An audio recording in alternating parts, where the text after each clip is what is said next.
Up their first week, there have been several highlights on offense, especially clutch hitting late. No one has been more clutch than new center fielder Rick Ankiel, who has driven in 5 runs and has taken away runs with his glove. Gil Mesh will take more of that as he makes his season debut against the Red Sox on Fox Sports Kansas City.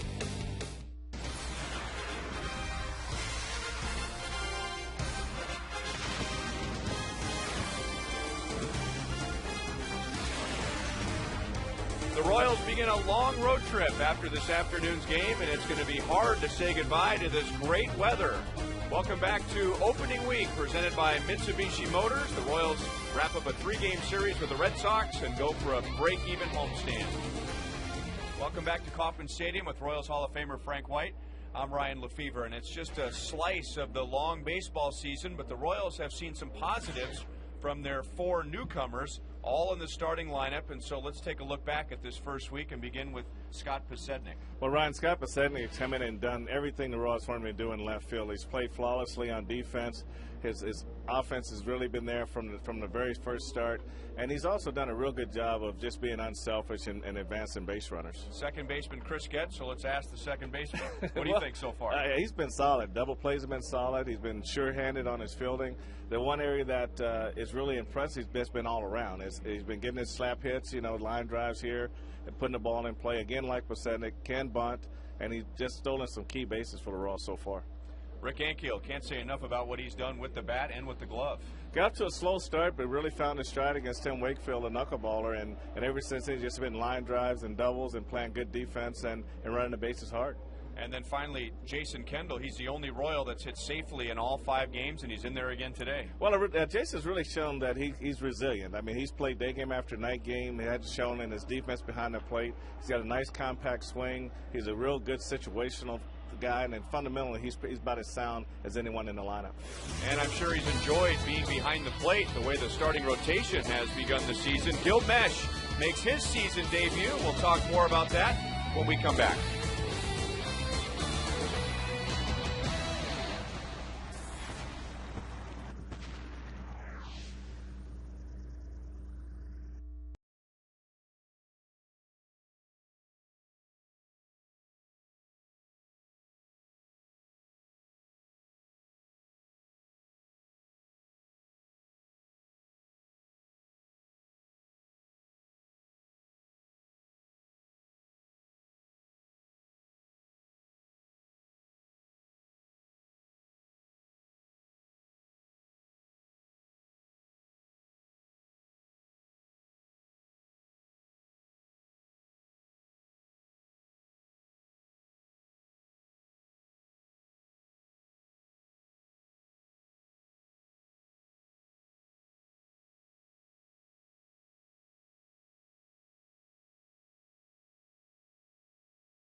today by Kia Motors. To learn more, visit kia.com.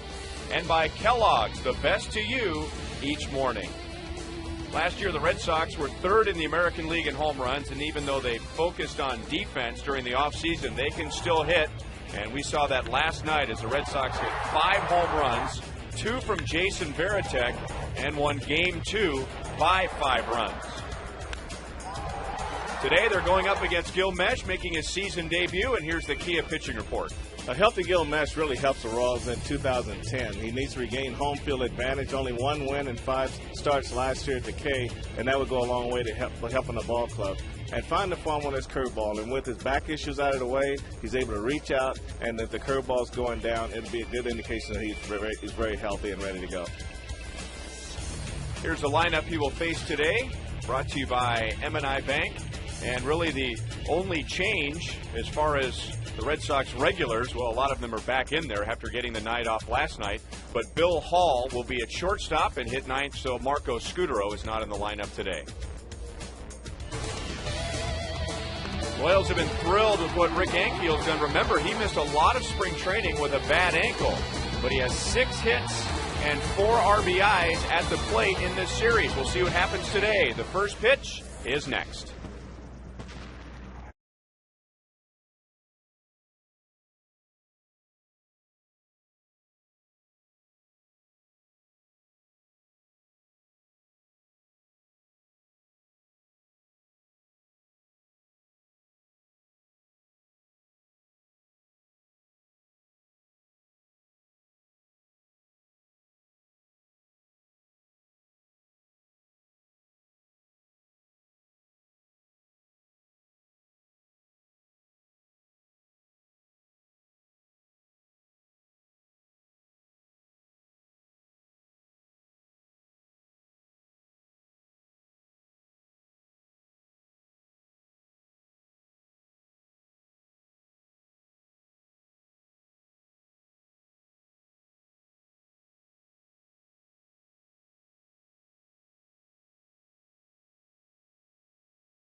Definition today by Time Warner Cable, where HD is free with digital cable. And it is a gorgeous day at Kauffman Stadium, and outside enjoying the sunshine is Joel Goldberg out in right field. Beautiful day, and I think Gil Mesh going to enjoy the sunshine. Happy to be back as well. First time he will not get the opening day start in his Royals career, and he said that, hey, as far as Zach Greinke goes, when you have a year like he did last year, you're going to get that start, and he's in a different category. As for Mesh, he described last year and the health problems as frustrating. He said that he believes and hopes that he and the whole staff need to be consistent, need to prove they can go deep into games every 5th day.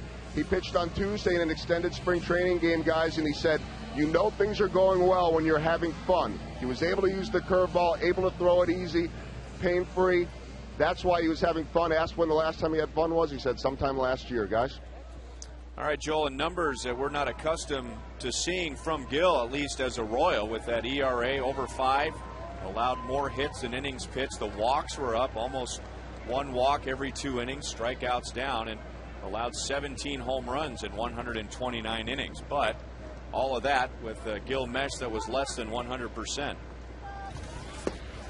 Well, we can only imagine how he feels to pitch with a back that's not quite where you want it to be, and then later on develop shoulder problems, maybe a result of trying to compensate for the back. So being healthy in this game is your #1 asset. Gil made his Royals debut against the Red Sox. It was here on opening day in 2007, and he outpitched Curt Schilling in front of a sellout crowd. That was also the day of Alex Gordon's major league debut. Gil gave up a run in the first inning, and that would be the only run he would give up in the game.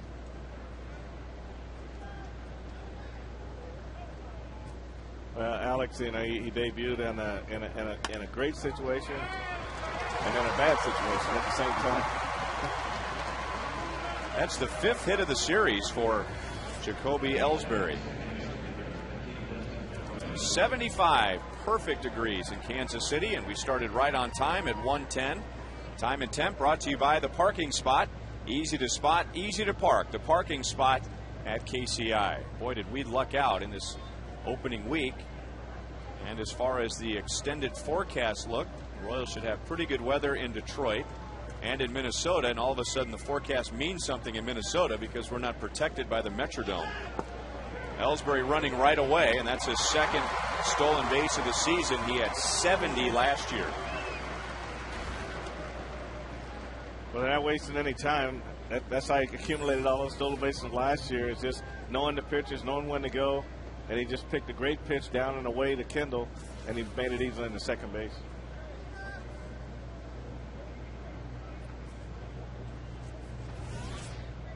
Dustin Pedroia, 1 hit in the series, but that was a 2-run home run last night. One of the 5 hit by the Red Sox.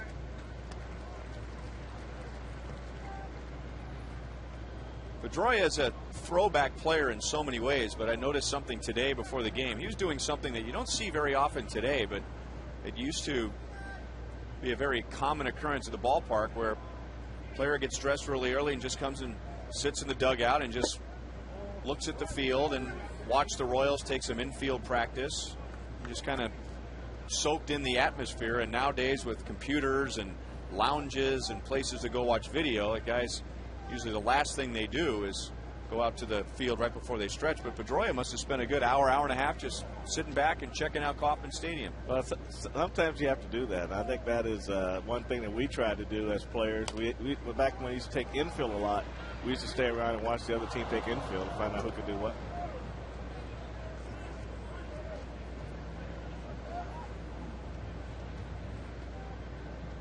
Pedroia has done quite well against Gil Mesh. He is 6 out of 11. Ellsbury with a game-opening single and then stole second base.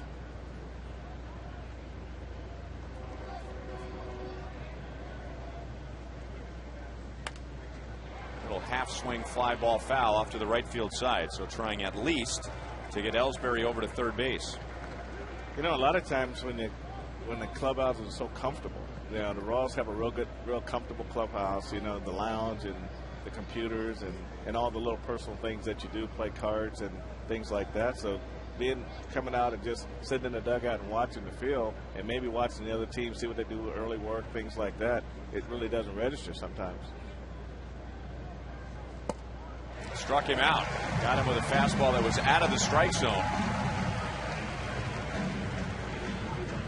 1 away. It's not really uncommon to see this. He really, in his mind, he wants to hit the ball that way. He sees a pitch out there and he trails it that way. And you know, but it's nice to see a guy who has that all or nothing swing at least make that effort to try to hit the ball that way. But that was clearly off the plate.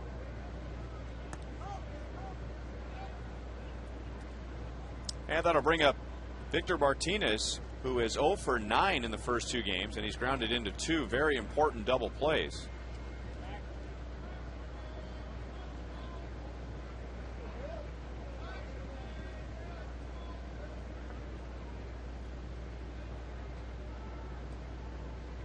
Martinez starting the year at 182 with a home run and 3 driven in.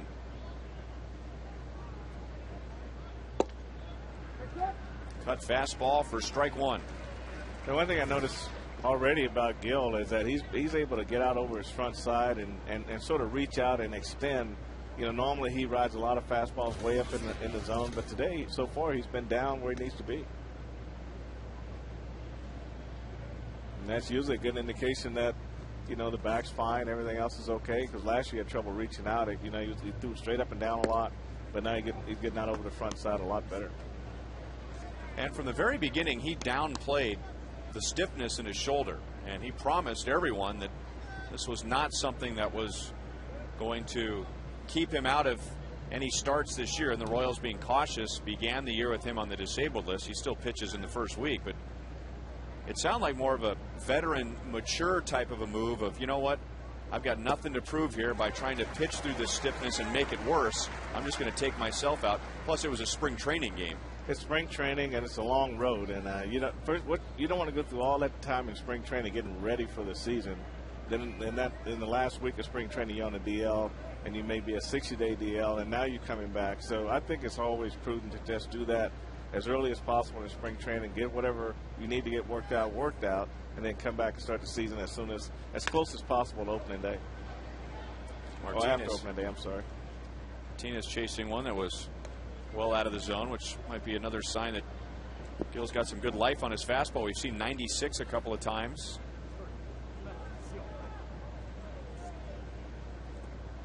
Trey Hillman has said that the Royals would like to keep Gil under 100 pitches. So he expects to throw about 90 to 95 if all goes well. And that would be really in line with what they did down toward the end of spring training, around the 90, 95, and then Greinke, Bannister, Davies in that same range the first time through. So that's pretty much in line with what he's thinking, I think. 2-2.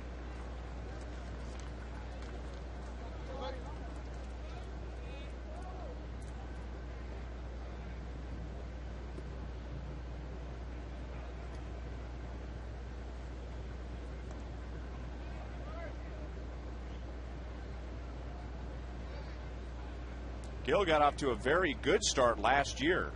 His ERA was about 3.3 for his first 14 starts. Martinez to the opposite field, so he waits until the final game of the series to pick up his first hit, and it drives in a run.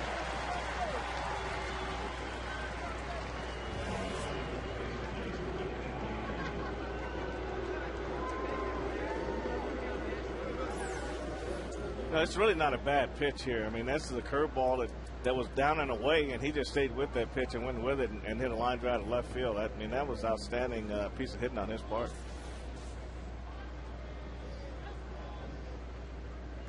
Fourth run driven in for Martinez. Here's Kevin Youkilis, who hit one of the 5 home runs last night. That was his first of the year.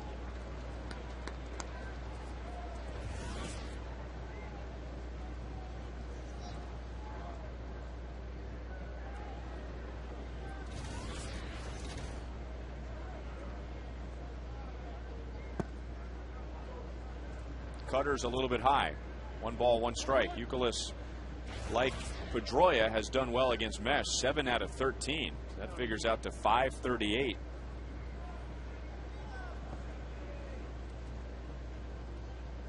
Gil faced the Red Sox once last year, and he gave up 6 earned runs in less than 4 innings. Red Sox winning that game 15-9 right before the All-Star break. 1 ball, 2 strikes to Youkilis. But over his career, Gil is 5-3 against Boston. Gil's got a lot of life on that fastball today, Ryan. I mean, that ball's really jumping in there. The way he's got hurt at it's just been on the curveball. His curveball's a little hard. Usually curveball's on 78, but it's around 81. So he's tried to snap it off a lot harder and just kind of hung out there for Victor Martinez. Boy, nothing fancy there. This is a fastball right down the middle, and he blows it right by Youkilis. You know, a lot of times when you're pitching, if you got a fastball like Gil has right now, you kind of throw it until they show you that they can't catch up with it. You don't need to throw everything, but you can just see this ball just explodes right by you, right in the strike zone too. They would say throw it till the hitters tell you need to make a change, rather than trying to throw it all. Just stay with what's working until they make you change. So David Ortiz with 2 outs and Martinez at first. Ortiz started in the game on Friday night and was 1 for 3 with a run scored, but in his last at bat struck out and was thrown out of the game. That was the 8th time in his career he had been thrown out, and Terry Francona rested several of his regulars last night. Ortiz, Adrian Beltre, Mike Cameron, all getting the evening off, and they're all back in there today.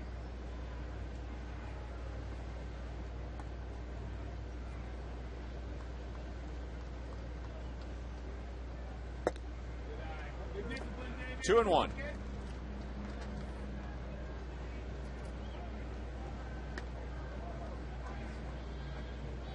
The Royals are employing the rover rule like in slow pitch softball. They have their 4th outfielder. Chris Getz is closer to being a right fielder than he is a second baseman. Well, that's about as deep as I've seen a second baseman play on a pulled hitter. Because Dave's got a lot of area on that second base side to hit a ground ball or hit a line drive. So if he fields a ground ball, the official score is going to have to decide whether it's just a regular assist or an outfield assist. A walk to Ortiz to bring up Beltre. It would be interesting to get an outfield assist on that one. So a 25 pitch inning, and remember, he's only scheduled to go about 90 to 95, so he knows before the game starts how many pitches he has today.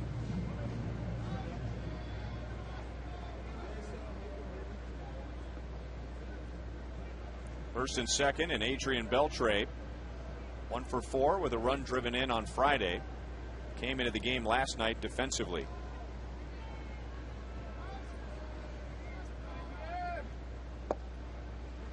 And a cutter is in for strike 1.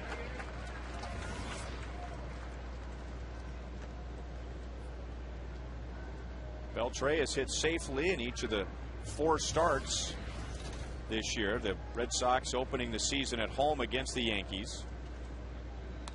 And after this game, they'll head out to Minnesota and play the first regular season game at New Target Field. Royals will follow the Red Sox into Minnesota. They'll just get it good and broke in for us when we get there.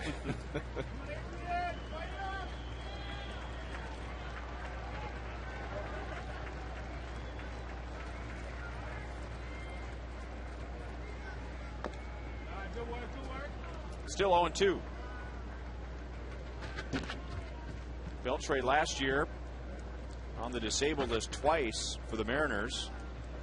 Had problems with his left shoulder. And the other injury I'm going to stay away from. You can look it up.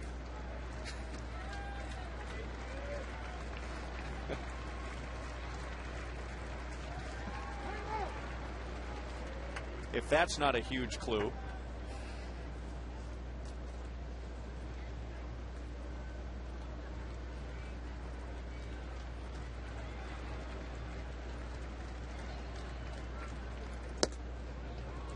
One ball, 2 strikes, and now this next pitch from Gill will be number 30 in the first inning.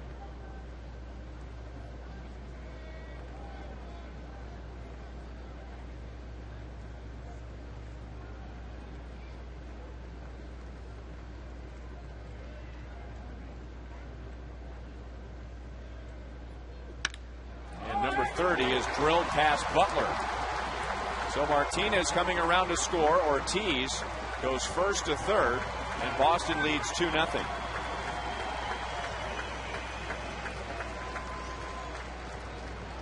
They say as a hitter, you want to stay on on top of the ball.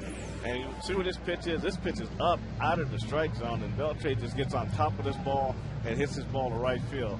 I mean, it's like he's beat with it, but yet he stays inside of it and gets it down the line. Outstanding piece of hitting right there. He hit that high fastball, and that was at 97 miles an hour.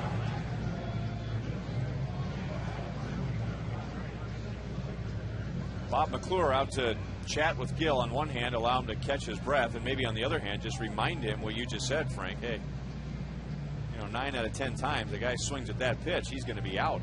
Right, and his velocities are pretty high for Gill, too, 96, 97. I talked to Art Stewart about the gun that he was having. He feels like the gun on the field is probably 2 miles an hour faster than what it normally is.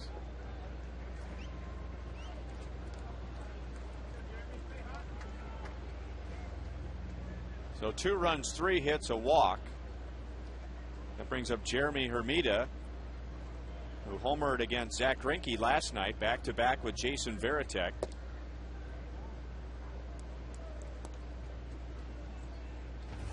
Hermida in right, so J.D. Drew is out today. Marcos Scudero, the regular shortstop, getting the day off, so Terry Francona, and he said before this series he wanted to make sure that he got all of his bench guys not only in the game, but get him a start so that everyone had some significant time on the field when the first week of the season was complete. That's really not a bad idea. Jim Leland, he said the same thing about his guys, too. He just wanted them all to get in there. Deep left center field, slicing towards left, past Posednik, and 2 more runs are going to score. So Boston jumps out to a 4-0 lead in the top of the first inning.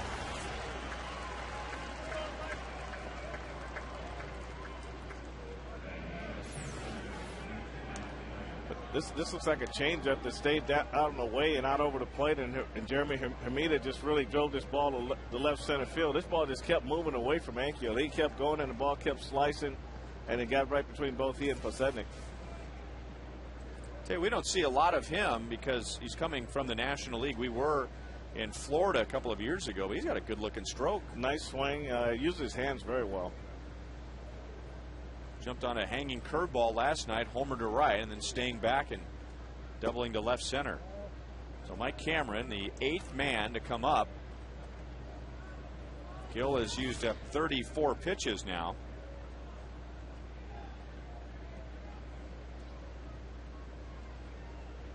Cameron 2 for 4 with a walk in the first 2 games. And this should get Gill out of the inning. Mitch Meyer in right field today.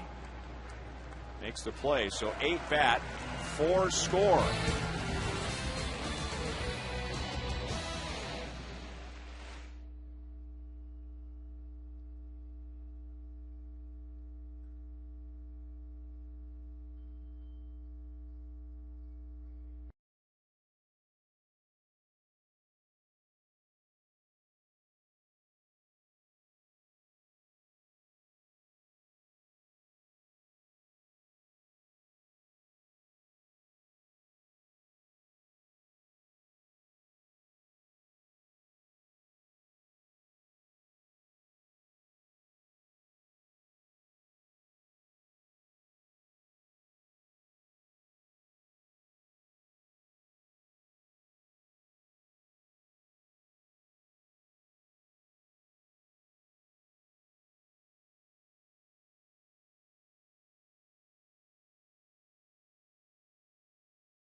Against Clay Buchholz. Here's the M&I Bank Royals batting order. Mitch Meyer makes his first start. He'll be in right field. So David DeJesus out today. Scott Posednik moves up to the leadoff spot. Royals for the third time will face right-hander Clay Buchholz. Here's the Kia scouting report. Well, a good arm on Clay Buchholz, Ryan. 68 strikeouts in 92 innings last season. Basically a ground ball pitcher, 65% on the ground. Finished 209 strong. Won 9 of his last 10 starts.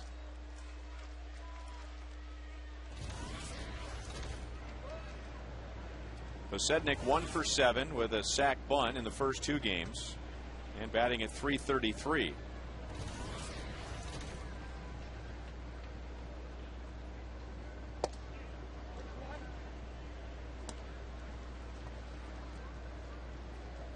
This is who the Royals figured would be the leadoff man this year going into spring training, but about midway through, Trey Hillman figured the best spot for David DeJesus is leading off, and that Posednik could simply move down to second. And wherever he's been for Trey in this first week, all he's done is hit. Well, he's the most ideal leadoff hitter on the ball club. He has the most experience in that spot, and the way he's swinging the bat right now, everything he hits is a line drive. Even last night, he showed a lot of power to left field when he hit a ball down off the left field wall for a double.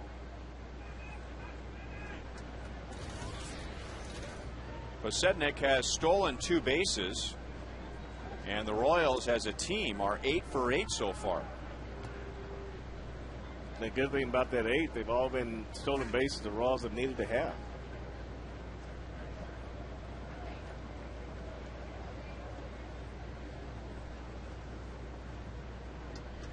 And Posednik is running. He has stolen his third base. So a carbon copy, if you will, of the Red Sox top of the first when Ellsbury opened with a single and immediately took off for second base. Now the Royals have Posednik at second base. Well, that's what speed does for you, Ryan. It gives you a chance to get back in the game quicker. And now you don't have to play less aggressive in the early inning. You can still play the game the same way as if it's a nothing game. You got guys on the base that can steal bases. Just keep playing the game, and Trey Hillman has that option this year. Meyer rolls it to the left side. I don't think that's what he was looking for, but the Royals like the final result, and that is Posednik getting over to third base. Well, he got the job done, but maybe a little more patience in that situation would probably help Mitch. But when you get into your first game since spring training, and this is a nice little changeup that's run down and away, then you can almost excuse pretty much what he does. But a little more patience right there probably wouldn't have hurt Mitch since he hadn't played in a while.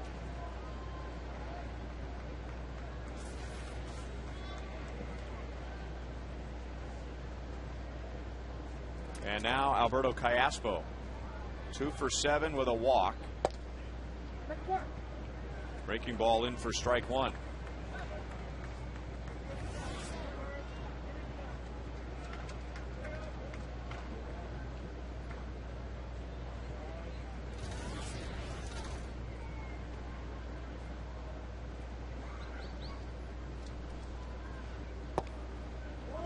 One and one. Clay Buchholz was a first-round sandwich pick of the Red Sox in 05. Compensation for Pedro Martinez when he left Boston. He was the Red Sox minor league pitcher of the year the next 2 years. And in 2007, in his first year in the big leagues, and it wasn't even a full season, he threw a no-hitter. It was only his second major league start. He no-hit the Baltimore Orioles, becoming the 21st rookie to throw a no-hitter and only the third in history to throw a no-hitter in either his first or second start. He beat the Royals last year. The Royals beat him the year before that.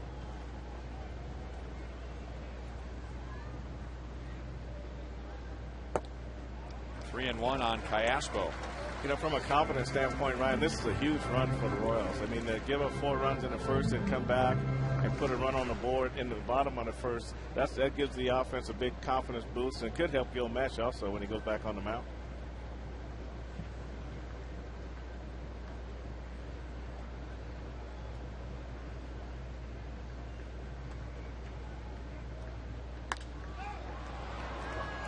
Shallow left.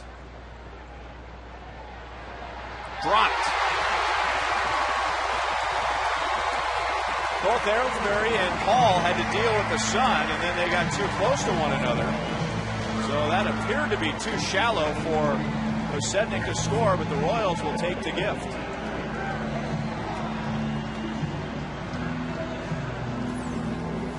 Well, this is when you want your left fielder to come in and take charge. It looked like he had a beat on it, but Hall just kept going. And either he didn't call loud enough and Hall didn't hear him. But that's definitely, well, he's calling as loud as he can. So that's really the fault of the shortstop right there. He just went way out too far, and it ended up in the air and cost the team a run right there. But you can see Ellsbury clearly calling the ball. It looked like, though, that Hall might have been calling it at the same time. Well, the biggest thing is you got a man on third, and Hall is going back. And if he catches the ball, Posednik's going to score for sure. If Ellsbury catches the ball, then he may not score. And that's why you got to get the shortstop out of the way. And that's what Ellsbury was doing when he was calling the ball, because he doesn't play very deep anyway. Now, but if he doesn't hear Ellsbury, though, it's his job to keep going out until somebody calls him off, right? Yeah, but you can look at the replay, you can see Ellsbury calling. But neither guy looked down. They both was trained on the ball and didn't want to leave the ball. But so you got to yell louder, or he's got to be aware that he's playing close like that, and he can make that play very easily just because of the height of the ball. Pedroia handles the Billy Butler pop-up. That's the second out of the inning. So Ellsbury in left, Cameron back in center, Hermida in right, Beltre at third, Bill Hall, who moved all over the field when he was with the Brewers at short, with Pedroia and Youkilis on the right side, and Victor Martinez behind the plate.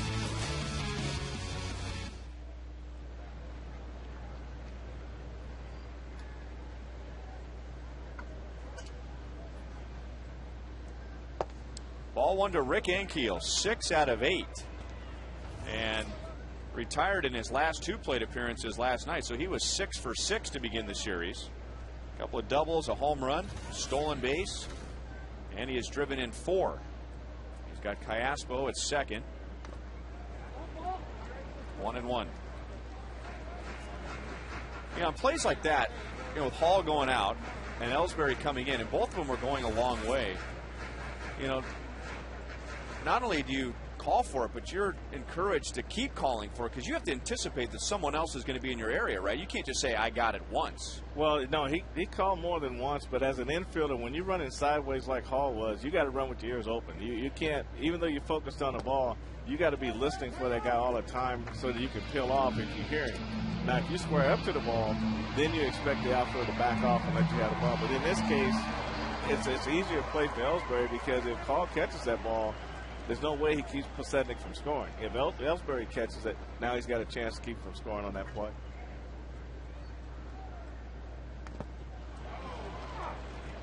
Got a chunk of Victor Martinez. 2 balls, 2 strikes on Ankiel, facing Clay Buchholz for the first time. Well, regardless of how it happens, it's a big run for the Royals. To be able to get back on the board in the bottom of the first, then that tells everybody, okay, Posednik base hits, stolen base, Mitch gets him over, that error gets a run in. But the fundamental part is working.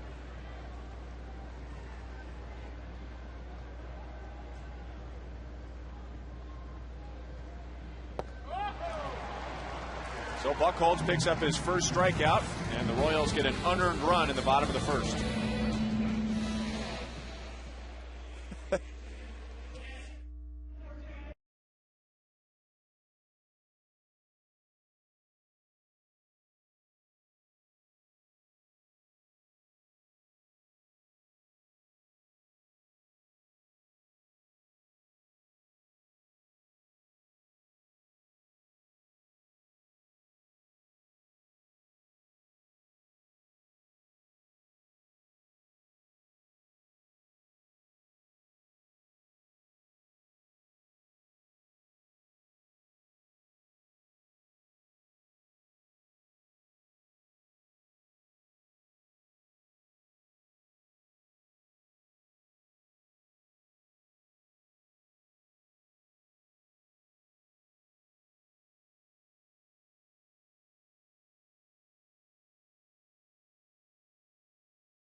4-1 Boston. Red Sox sent 8 to the plate in the first. The only man that Mesh didn't face is Bill Hall, who was charged with an error in the bottom of the first, allowing the Royals to get their run home. This is the first game of the season for Bill Hall. A few years ago, the Milwaukee Brewers thought they had a pretty strong core of young players. Good hitters, good defenders, great athletes, all could run well. Corey Hart, who's still with the Brewers. Prince Fielder came along a year or two later, but mostly Corey Hart, J.J. Hardy, and Bill Hall. Hardy now is with the Twins, and Bill Hall was released by the Brewers last year, even though he had $11 million remaining on his contract. Ankiel took a tough route, but was able to recover to make the play. He did a great job of readjusting himself on this ball. This ball was really smoked off the bat of Hall, and you can always tell by the hitter's reaction when he hits the base when this catch is made. But he centered that ball really well. And see, Rick went over, made an adjustment back, and made a nice play on this ball. They used to call that a banana route. Do they still call that a banana route? Somewhat close. Another hit for Ellsbury. That's his 6th. And with his speed, that's an easy double.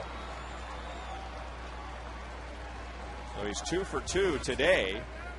And he's in scoring position again. Hey, one thing he's not doing, he's not waiting around. I mean, he sees a fastball, he's letting it go early. And he gets the ball right inside the line. Pitches right where Gil wanted it, and he turned on it and kept it fair. He's one of those guys, Frank, that has all the tools that you would want from a leadoff guy. And he'll give you a little bit of power as well. But the on-base percentage was somewhat of a concern for the Red Sox because he's up there to swing, and the prototypical leadoff man works the count more and takes more walks. Well, that's true, and I think it depends on what kind of team you have and what you want out of your leadoff guys. I've seen Bobby Bonds as a leadoff guy, high strikeout guy. I've seen Ricky Henderson. A lot of the guys are not high on-base percentage guys, but yet they have the power to drive in runs early. Pedroia struck out in the first inning, and that appeared to be a big out for Gil Mesh. Ellsbury singled, stole second, so runner at second, nobody out. Pedroia did not advance Ellsbury, but the Red Sox still went on to score 4 runs. Ellsbury had to hold, and now the ball rolls past Ankiel, and Ellsbury will score, and that is most likely an error. Third base coach Tim Bogar had held Ellsbury, so he was stopping and then waved him home after it went off of Ankiel's glove.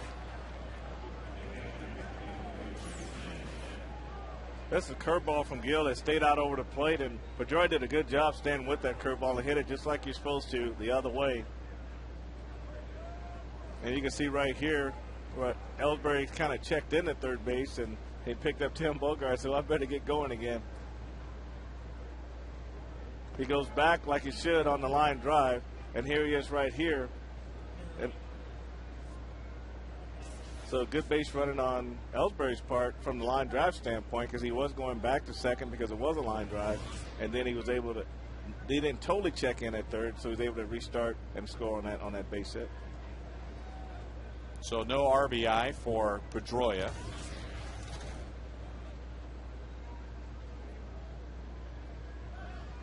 He thought about going. And Victor Martinez takes ball 1.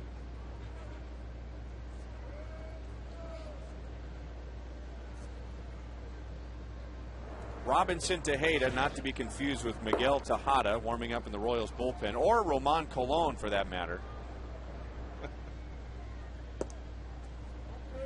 If you were listening last night. If you weren't, it's a story not worth repeating.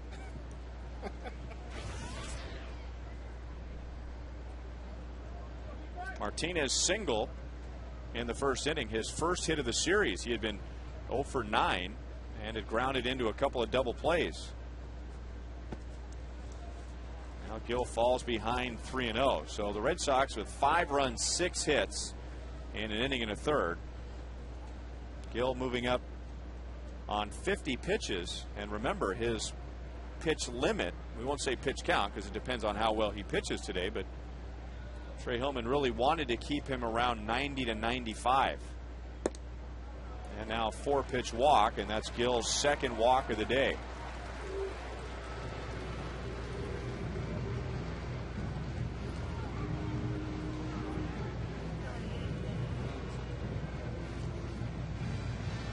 Mentioned earlier that Gill got off to a good start last year. In his first 14 games, his ERA was 3.3, and a lot of that had to do with Bob McClure making the suggestion that Gill move over to the first base side of the rubber. Typically, but not always, lefties are more towards the first base side of the rubber and righties toward the third base, so this was kind of going against that, but Mac felt like that gave Gill a better angle, and Gill had a nice stretch after making that move, but and the back and the shoulder begin to act up, and in his last 9 starts, Gill's ERA was almost 8.8.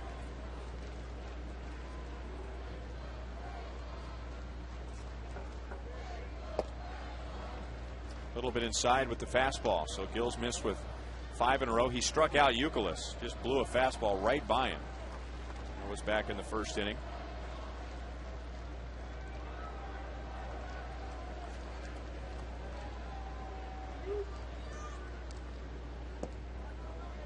Thought about it. No swing. Make FoxSportsKansasCity.com your home for Royals video and updates. FoxSportsKansasCity.com for your Royals news all season.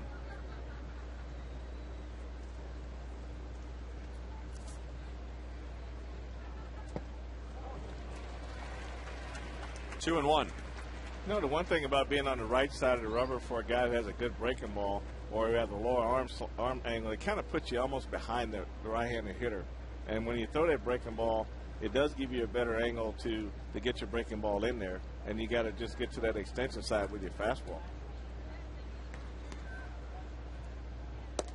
Looks like today that Gill is working right in the middle of the rubber, which sounds surprising, but you don't see many pitchers do that. Usually a pitcher finds one side or the other where he's more comfortable. It's designed to pitch from the middle, but not many guys do that. That's true. If you get on the first base side to a right-hand hitter, the right-hand hitter sees the ball longer. And your breaking balls, you don't give yourself enough plate for that breaking ball to work. You know, Larry Carter was my hitting coach in the minor leagues, and pitching coach in the minor leagues, and he felt that the right side of the rubber was the best for right-handed pitchers.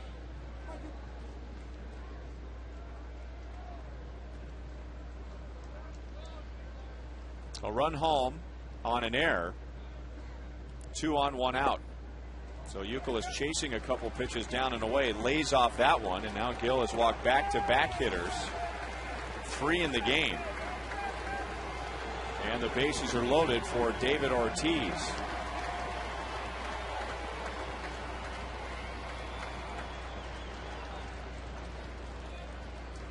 I would imagine this is a tough one for Trey because Gill doesn't have his best stuff today, obviously. But as we begin to look forward, you want him to get his work in today. This isn't like spring training. When you're done, then you go back out to the bullpen and keep throwing. How much would Gill get out of this outing if he only threw 50 or 60 pitches? Well, that's true. And, you know, Trey's looking at the score of the game also and trying to make sure it doesn't get completely away. But he also got to balance where he's at in his development also. His first time in what you would call live action. You know, you can pitch to those guys in the minor leagues a little bit different down there with the atmosphere. Nobody's in the stands and that type of thing. But you probably expect more out of yourself when you pitch in the major leagues because now you got a little more adrenaline going. You're working a little bit harder. You're thinking a little bit harder, and you just want to get all that out of the way.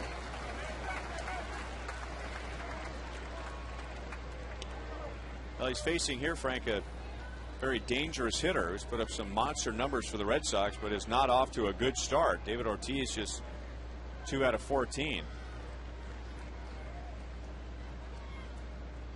Well, you like to see him get something on the ground right here. He's a good double play guy.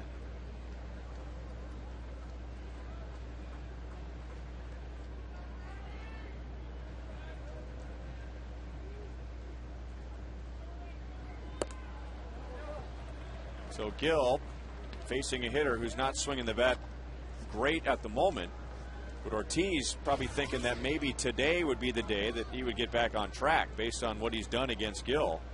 375, and 4 of his 9 hits have been home runs.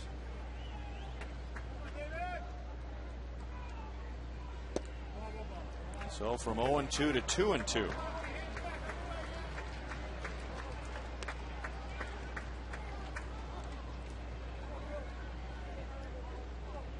Gill is at 56 pitches, 35 of those in the first.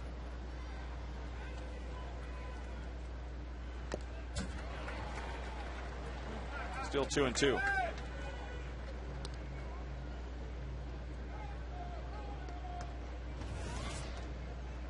The trademark spit on the batting gloves and the smack into the gloves. You know, he had that wrist problem a couple of years ago, and you wonder, doing that in between every pitch of a whole season, well, you never know. I mean, that's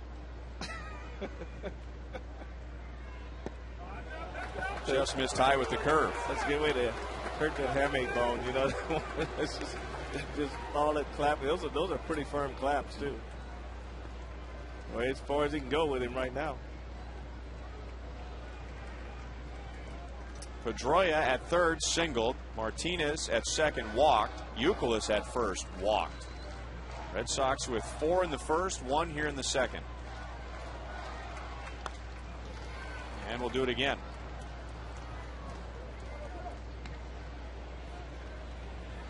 Ortiz not only with big numbers, but big hits with those big numbers.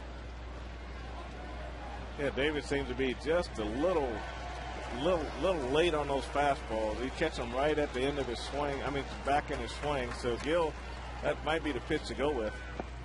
Struck him out, and that was ball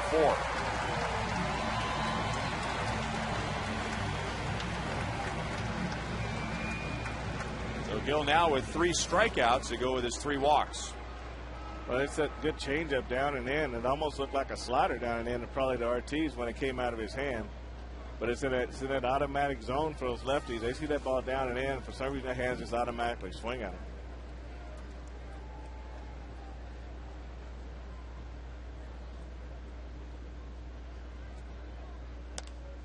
Now Beltre fouls it away. Beltre was down 1 ball, 2 strikes in the first inning. He got a fastball up and away, not close to a strike, and just punched it past Butler on the right side for an RBI, and then he came around to score. He tomahawked it. I mean, he really got on top of it. I bet David's over there in the dugout saying, well, how can he throw me that pitch? 3-2, bases loaded. You know, he's probably geared for the fastball, and here's this changeup coming down and in. 1 ball, 1 strike.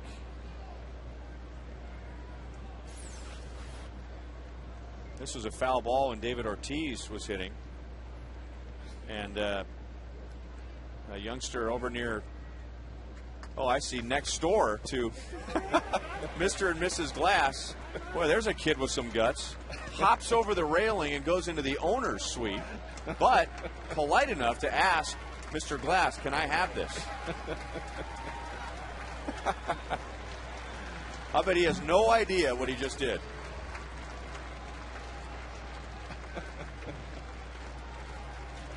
Remember the movie Sandlot when the kids were afraid to climb the wall and get their base off?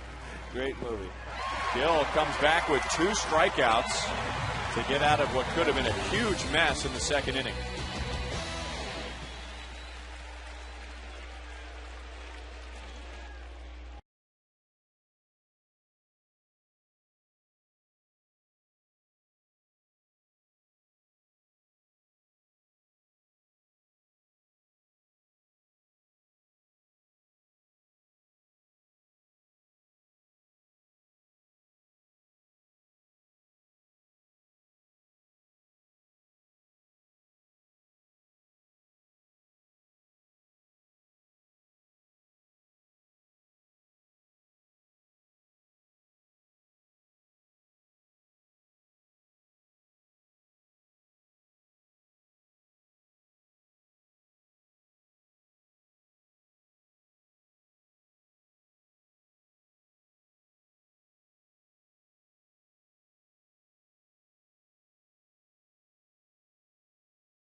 Sox. It's time for another sprint. You call it. And if you send in your text, you're going to get a bounce back text message, which shows you how you can register for the You Call It sweepstakes, where you have a chance to win a suite for you and 11 guests. 9 opportunities for that this year. Or you can go to the website. Standard text rates apply. A little different one today. Doesn't have anything to do necessarily with what's going on in the field, but what was going on in the stands during the opening week. Jose Guillen 1 for 8 with a run scored in the first 2 games and is 4 for 19.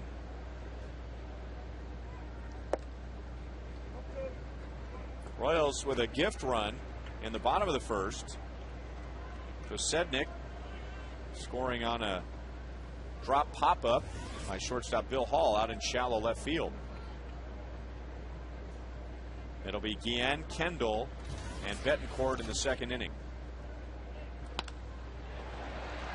Just foul. We want you to evaluate the best fans of the first week. We've got the boxing fans. That was on opening day. We have the gorilla guys. More than one gorilla in a week. We have the big hands guys. Or the cape guys. There's Chris. And there's the Underoos guy.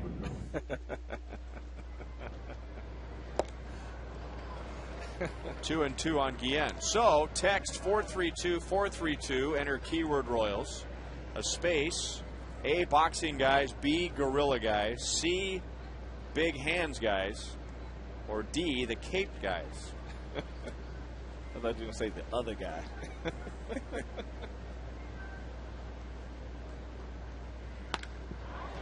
Deep left center field. Ellsbury won't be able to get it. It's in the seats.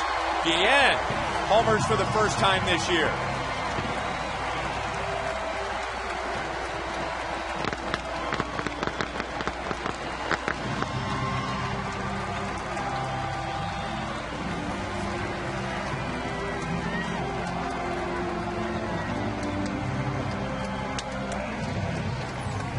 Buckles was trying to get in on him, running that fastball in on him here.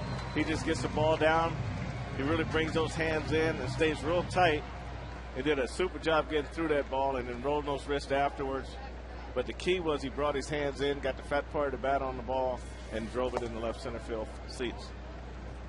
I remember when Jermaine Dye was really blossoming into an all-star here in Kansas City, and Lamar Johnson was his hitting coach. And he persuaded Jermaine to hit for doubles as Kendall flies to center field. 1 out in the bottom of the second. And his thinking was, you're strong enough that every now and then, if you're hitting for doubles, you're going to hit one right and your double becomes a home run. Well, that wasn't a high, majestic home run to left field. That was a perfect example of a ball that was hit hard to the gap that just happened to carry over the fence. Well, I mean, that was exactly right. They would always, the hitter coaches would always tell us, just hit line drives. If you hit enough line drives, before you know it, the ball's gone. But the guys that go up there trying to hit the home runs, those are the ones that it never comes for them. So by trying to stay in the alleys, now you stay in focus up the middle, and you're not trying to pull off the ball, and not trying to do too much to the right side, but just let the ball travel, take your normal aggressive swing, and that's similar to what Kevin Seitzer teaches, is just stay in the middle, but don't change your swing, still be aggressive. Betancourt lines it to center, hit it too hard. It stays up for Cameron. Going down to get it. Sometimes you hit it right on the screws. And that's the result. You hit it too hard. Ooh, but I would take that. You know, when you hit a ball like that, you know everything is just perfect in that swing. So he hits enough balls hard like that, he's going to have some luck. So 2 down. And now Chris Getz.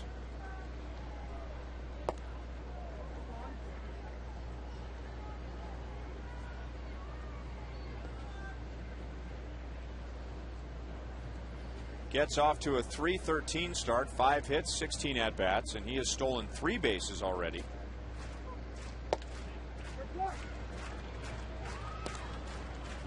Boxing guys.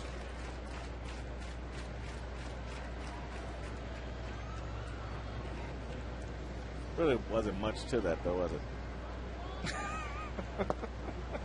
Some pretty good creativity there. Text 432-432. Enter keyword Royals, followed by a space in your selection.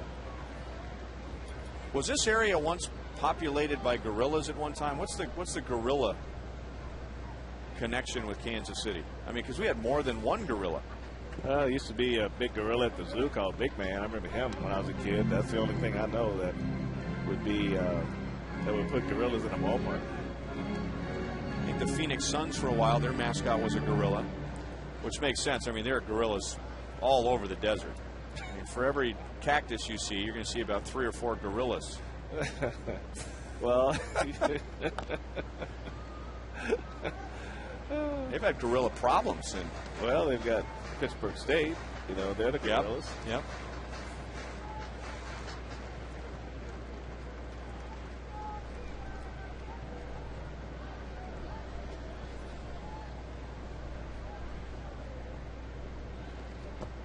Three balls, 2 strikes. Royals sending Mike Aviles to AAA Omaha to make room for Gil Mesh. And remember, the Royals came out of spring training knowing they could carry a heavy bullpen with Gil starting the year on the disabled list, but they did not send a pitcher out. They sent out Aviles. Gets. And that hit Buchholz, who went diving. I don't know if that thing popped up. Was he trying to catch it on the fly or not? But yeah, he tried to catch that one. It went up. He tried to dive to make a dive and catch it, and really recovered it and made a nice play.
a run in the first and in the second, and then Clay Buchholz making this play on Chris Getz.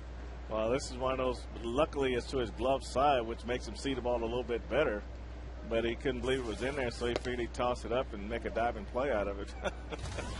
But I did a pitcher though, Ryan. I tell you what, that's so close to the action. I mean, everything happened so fast, and good thing that he didn't do it there. He didn't panic once he saw the ball come out of his glove. He just kept his composure and made the play. He's a good fielding pitcher, and there's a reason for that. He was an infielder for almost all of college until a member of the college coaching staff recommended that he go to the mound, and obviously that was a good decision, being a first-round pick and now a big league pitcher with a no-hitter already in his career. But it wasn't that long ago that he was fielding ground balls regularly. Butler to Mesh. So Hermida is 1 for 2. Mike Cameron coming up, and here's Joel Goldberg. Well, Ryan, a lot of respect between the man coming to the plate and the man behind the plate. Mike Cameron and Jason Kendall, they've been going against each other since they were in rookie ball, basically since they were about 19 years old. Cameron saying of Jason Kendall, and they were teammates the last 2 years with the Milwaukee Brewers, he is one of the all-time greats. And they really have a lot of respect for each other. He describes Kendall as being gritty, hard-nosed. We came up in an era when we had no choice. He said of the Royals clubhouse, There won't be a whole lot of mess going on in there. And as for the pitching staff, he said he will create a great mindset for them. Jason Kendall echoing those thoughts, saying that Mike Cameron, one of his all-time favorite teammates. Guys? You know, Joel Cameron was also one of those guys who had a lot to do with the Mariners winning 116 games back in 2001. Remember, Mike Cameron was the guy that had to replace Ken Griffey Jr. when he was traded to Cincinnati, and didn't put up Griffey numbers, but just what Joel was talking about, Frank, the personality type stuff, the energy, you know, the charisma that he brought to the ballpark every day, and he was one of the leaders of that team when they went on to win all those games.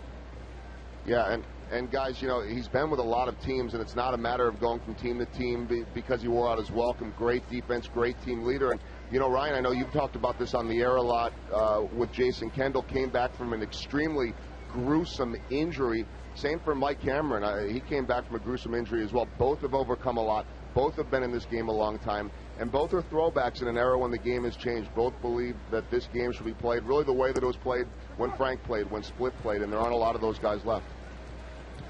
The injury that Joel is talking about, Cameron a few years ago had a collision with Carlos Beltran and suffered a broken nose, a concussion, fractured cheekbones. That was in 2005.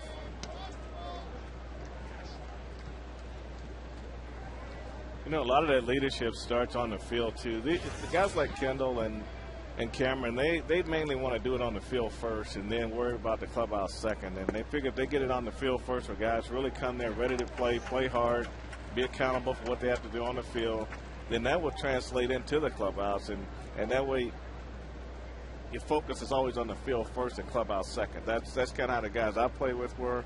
They said, well, we can everything in here can be handled. We just want you ready to play when you get out there on that field. That injury with the collision with Beltran, they were teammates with the New York Mets. Rick Anchio brings it down, so Gil Mesh, after giving up 5 in the first 2, has a 1-2-3 third.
Runs the Kansas City-based nonprofit organization Cars for Christmas, which provides free basic transportation to disadvantaged individuals who are not able to obtain it on their own. Realizing the need for personal transportation for people who are battling serious illnesses or facing unexpected tragedies. Terry started this program in 1996. He's in the Buck O'Neil legacy seat at today's game. Posednik gets that ground ball past 2 Red Sox infielders. That is a base hit. And Posednik, who is leading off with David DeJesus getting the day off, has led off both times he's come to the plate and is 2 for 2. Well, this really just gets right by Euclid at first base. He's playing in for the bunt, and you can see he just really turns on this ball. This ball is on the inner half of the plate, and he didn't really get it good. He hit it in a good spot, but it was more around the trademark. But it was just in a good spot with Euclid's playing in. He just couldn't cut it off.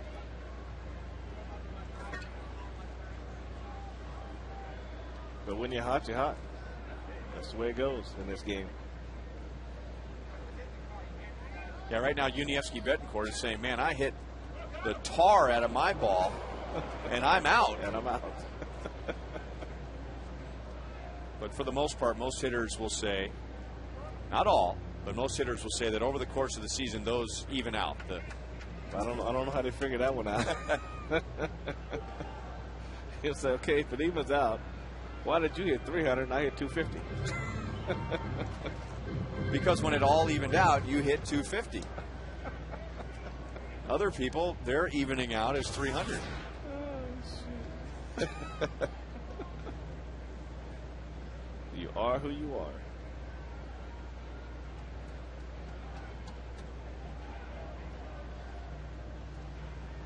Now Buchholz mindful of Posednik, and he's just going to try and freeze Posednik. This is good for the Royals. He's worried about the runner, it appears, more than the hitter. And Posednik stole his third base in the first inning and eventually came around to score. Well, in the event that Posednik was using a timing play, which is 1,001, 1,002. Running again, Martinez got a good pitch to throw on, but his throw sails high. Not going to get a better pitch than that. That's what Way held the ball. He was trying to get him to commit if he was on the timing play, but he gets a good jump.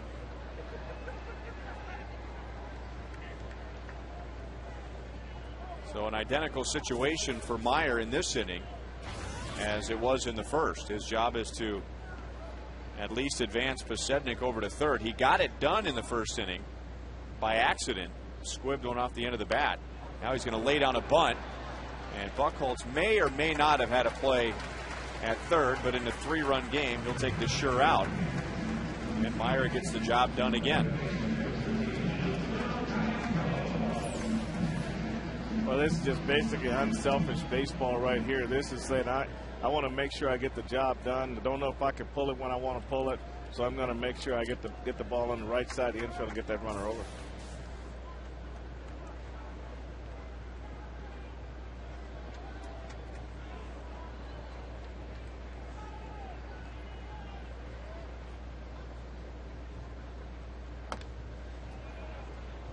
Been a rough last couple of games for Alberto Callaspo with situational hitting.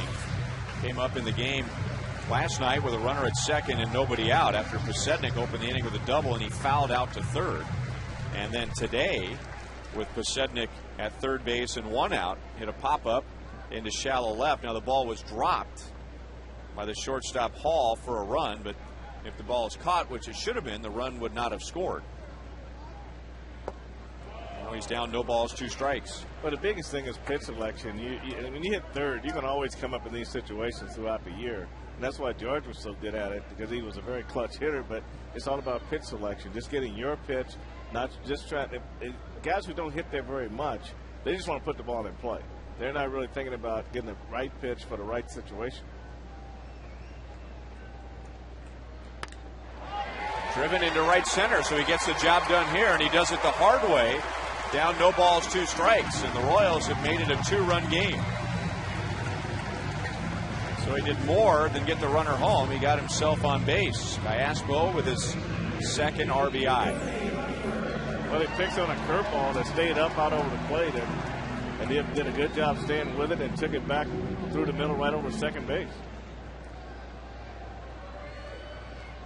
So you could probably say that's a mistake pitch on Clay Buchholz's part. I think he probably wanted that curveball to bite down a little harder and a little bit lower like the very first pitch he threw.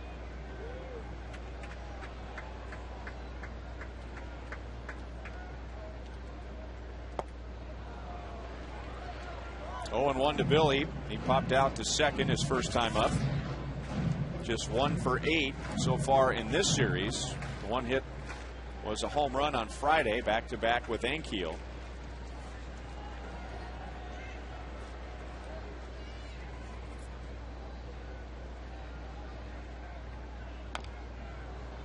Oh, and 2. And Billy, I don't think has swung at a strike yet. No, they're trying to run the ball in on his hands and then go down and away with him, and he just hasn't shown a lot of patience on the slider down and away after they bust him in with the fastball.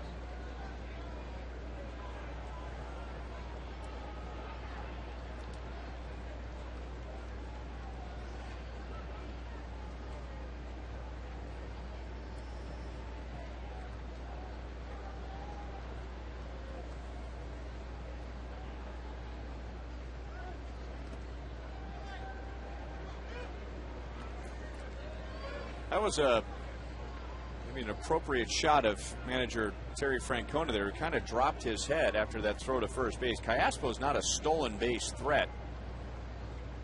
The count is 0-2 on Billy Butler. And his pitcher's throwing over to first base. Well, from a manager's perspective, they worry about concentration all the time. And when you worry about Callaspo at first, when you should be concentrating on making a good 0-2 pitch to the plate, then they wonder, okay, why are you worried about this guy? The guy you want is at the plate. Callaspo with 5 career stolen bases. The threat right now, even though he's down in the count 0-2, is Billy Butler, not Alberto Callaspo. Well, that's true. I have pitchers tell me when they get in that situation, sometimes they accept the pitch but don't really like the pitch that they call him, and rather than step off, they just throw to first base and then they just regroup and go that way. So a lot of things could be going on right here. And then again, maybe Terry Francona was just spitting out sunflower seeds. He does that a lot. It's either sunflower seeds or big wads of chewing gum. You just can't get inside of a pitcher's head, to find out what they're thinking at any time. One of the more likable managers in the American League, Terry Francona, probably is the perfect man for this job with the pressure the Red Sox feel from all of New England. Well, I had the pleasure of coaching there for 3 years, and I know they love their baseball. And you know it's going to be a full house every night. And you got to know exactly what you're doing because they're play-by-play people. They're not. Shallow left, and it drops in front of Ellsbury. So the last 2 Royals behind in the count, 0-2, come up with hits.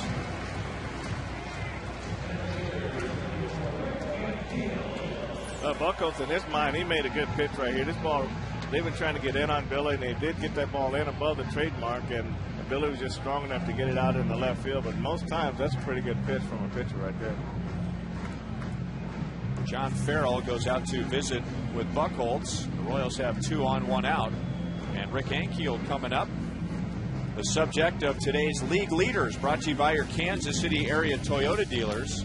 Top batting averages with new teams in the first week. Vladimir Guerrero going from the Angels to the Rangers. Hideki Matsui going from one coast to the other. And Rick Ankiel at .381 in his first 5+ games with the Royals. Batted in the first inning with Callaspo at second base, and Buchholz struck him out.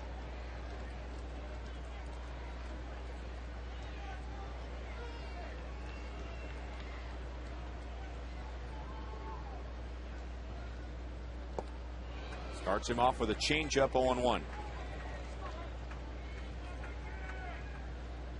Yeah, just finish up on the Boston fans. You know, they really love the game. They understand the game, and they expect you to play the game the right way.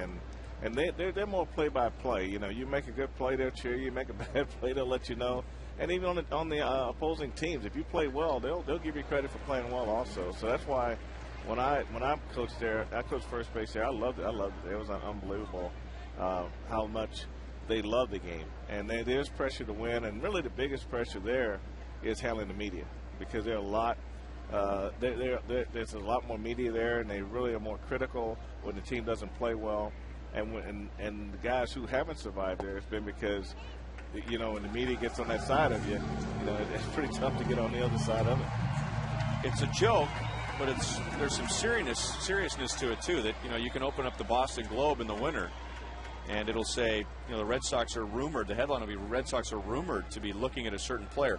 Oh, and by the way, the Patriots just won the Super Bowl. 1 ball, 2 strikes. I mean, it is Red Sox, 365 days of the year in New England, not just in Boston, the entire region.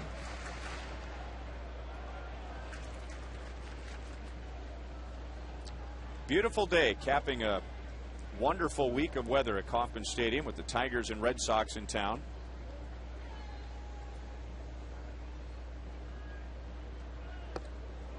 Two balls, 2 strikes on Rick Ankiel.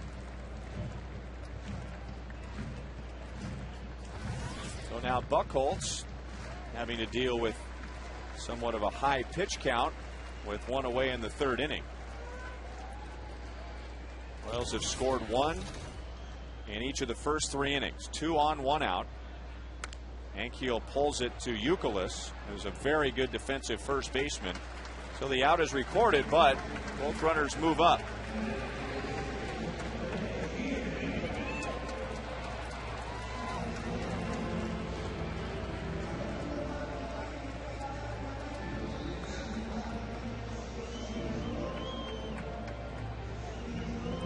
We're in the home stretch for the 2010 census, and it's not too late. So fill out and mail back your census form today. Census, well, there's the problem. It says it's in our hands, but if it's in their hands, I guess that's where my form is. In their hands? It's in their hands. Well, it's good to get it back. Otherwise, somebody be knocking on your door saying, why didn't you send it back? You didn't know that, did you? I mean, is it designed for me and you, though? I mean, born here, Social Security card, same address the last several years, easy to find. I mean, was that thing designed for us? Anyway, here's Jose Guillen back in the 2nd inning. This is Jose hitting the fastball that Buchholz tried to run in on his hands, and he put it in the left center field seats. First of the year for Jose. He's driven in 2 this season. And a 2-0 pitch is fouled back. Martinez will run out of room.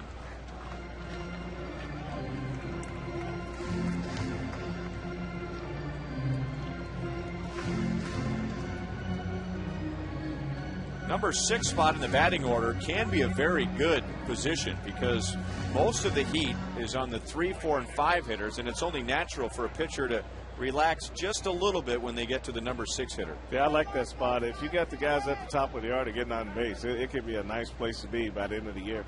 And a lot of times the 4th and 5th hitters are pitched around and sometimes put on base to go after the number 6 hitter. 96 miles an hour, and that evens the count at 2-2. Yeah, Fox Track shows us exactly where this pitch is when it passed Jose. You can see how far inside that ball is, and that's where Buchholz is trying to get the ball when he hit the home run, only got it lower, and Jose has the ability to drop the head of the bat when you get down below the waist. But if he keeps it right there, which is where he wanted it, then that's the result right there.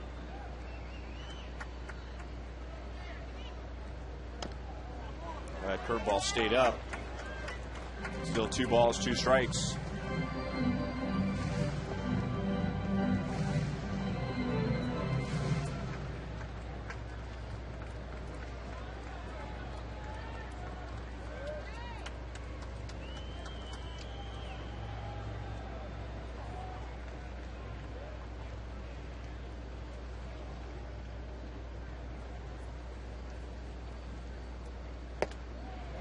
Full count. That one coming in at 97. Take a look at it here. Clearly outside. Good eye by Jose on that pitch.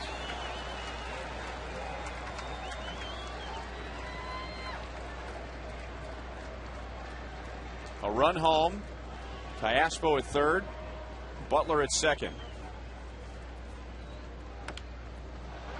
out in front of the mound, and Buchholz again fields well and throws him out. So 2 left in scoring position, a 2-run Boston lead.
Breakfast items at Panera Bread, and by Thoroughbred Ford. The F-150 you want, the savings you need at Thoroughbred Ford.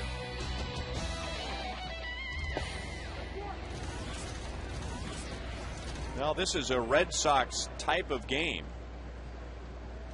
and we're coming up on an hour and a half and just beginning the top of the 4th inning.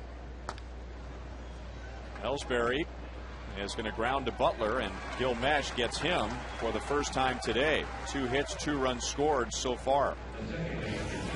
It's not too late if you're still interested in season tickets. Prorated season ticket plans are still available, and they start as low as $5 per game. Go to Royals.com or call 816-504-4040. Mentioned it on Friday that the Red Sox were coming off that series with the Yankees, and those games take forever. In fact, longtime umpire Joe West kind of took a shot at the Red Sox and the Yankees about how they play the game and how much time they take. 3-game series that was 3 hours 46 minutes, 3 hours 48 minutes, and 3 hours 21 minutes. The first 2 games here in Kansas City have been less than 2 hours and 50 minutes apiece, but more times than not the Red Sox will play long games, so they not only wear you down with their style of play, but they also can wear you down mentally with those long games. I mean, sometimes you might play 45 minutes to an hour longer than you're used to.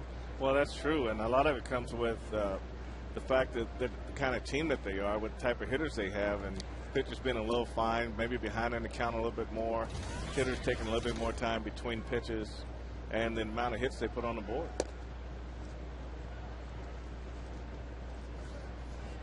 Some people fired back towards Joe West and said, you know, if the umpires would just call more strikes.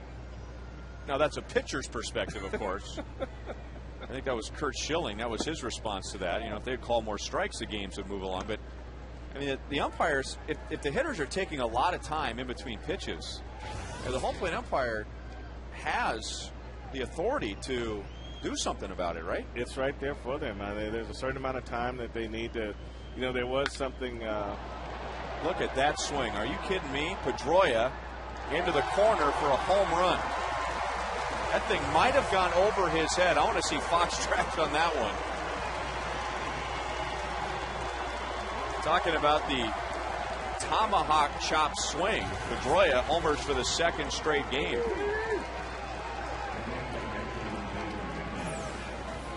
I just don't understand how he even caught up with that pitch to get it that solid.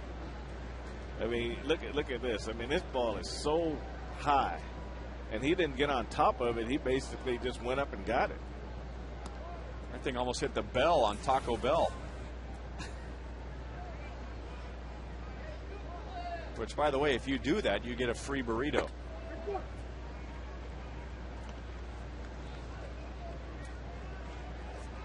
I mean, he kept that ball right inside the foul pole. I mean, it's just amazing he was able to hit that ball square like that.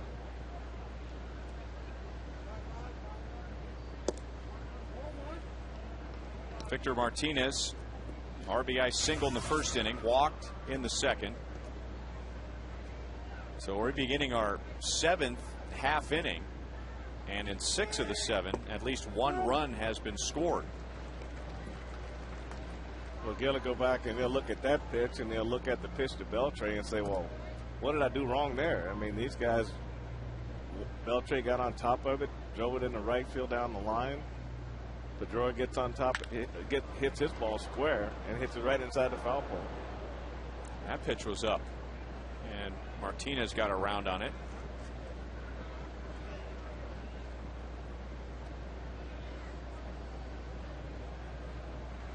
Gil with 35 pitches in the first and then 29 in the second, and then seemed to pull it together in the third inning. Had a quick 1-2-3 inning. Got Ellsbury to begin the fourth.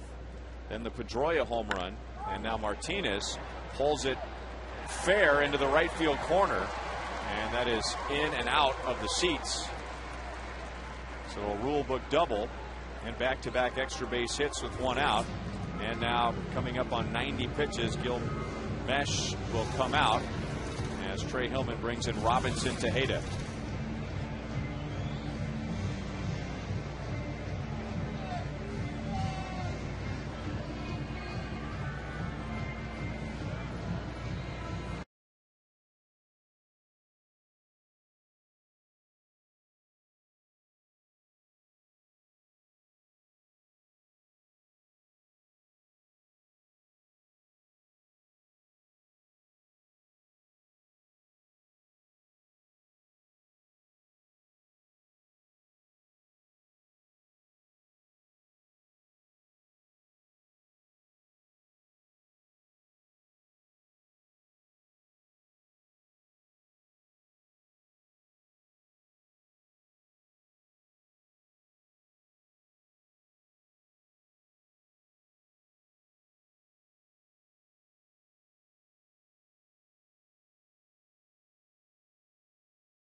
I mean, even though he swings up, you can see his head and is right on the contact point of the bat.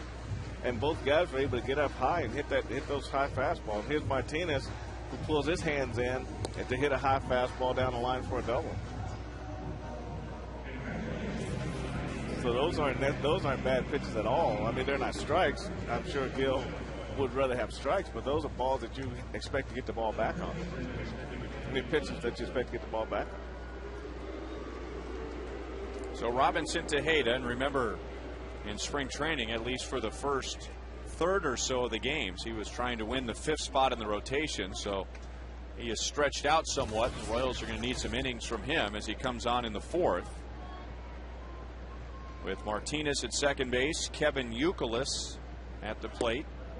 A strike and a walkout a walk to Youkilis against Gil Mesh. in his first 2 plate appearances.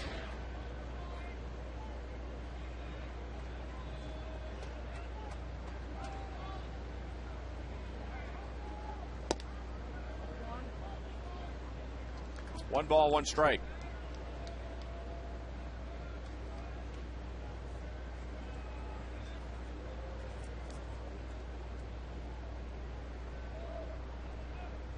Tejeda, part of the Royals' win over the Red Sox on Friday. Bullpen throwing 3 scoreless innings. That gets away from Kendall. And Martinez moves up to third base. Wild pitch. Charge to Tejeda.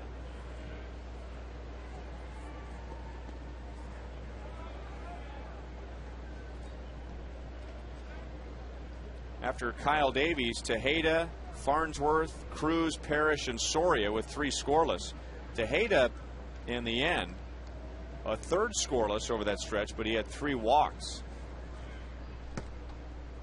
And he falls behind 3 balls, 1 strike. Well, this is a part of the game last year where he pitched really well. I mean, he came in the 4th, 5th, 6th, or 5th, 6th, 7th. He was up to 3 innings and doing well. When Soria got injured, then everything sort of flip-flopped itself. But at that point, he was doing pretty well in this situation right here.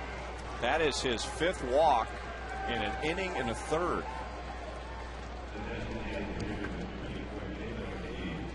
So 1st and 3rd for David Ortiz with 1 out. Let's check in with Joel. Well, Ryan, we hear all the time about former teammates going against each other, or in this case, just really good friends. Robinson Tejeda and David Ortiz, very, very close, both from the Dominican Republic. Both last year during the All-Star break traveled back from Boston to the Dominican Republic, and Big Papi was over at Tejeda's house this weekend as Robinson's mom was in town cooking them some Dominican food. Right now, though, Robinson's mind on trying to get that control in order, guys. Ball 1 high. Thank you, Joel. Well, so far, Robinson has gotten the best of this matchup. They've hooked up 8 times. Ortiz 1 for 7 with a walk, and that 1 hit was a single. Ortiz has walked and scored and struck out today. Talked about his big RBI numbers with the Red Sox and also some big hits, especially in 2004 when the Red Sox ended that long drought of world championships. He had 2 game-ending home runs in the ALCS, becoming the first player in Major League history to have 2 game-ending hits in 1 postseason, let alone 1 series, 1 postseason.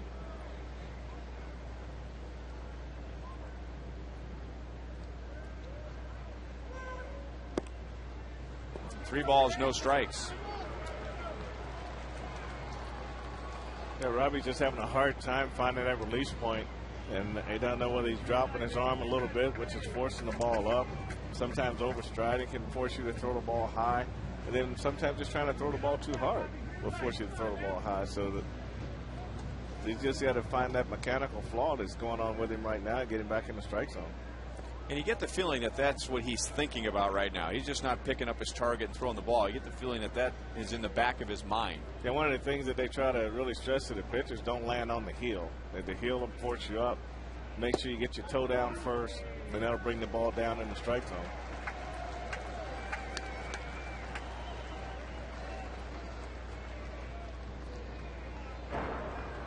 Now Juan Cruz warming up behind Tejeda, who has walked Youkilis and then fell behind 3-0 on Ortiz.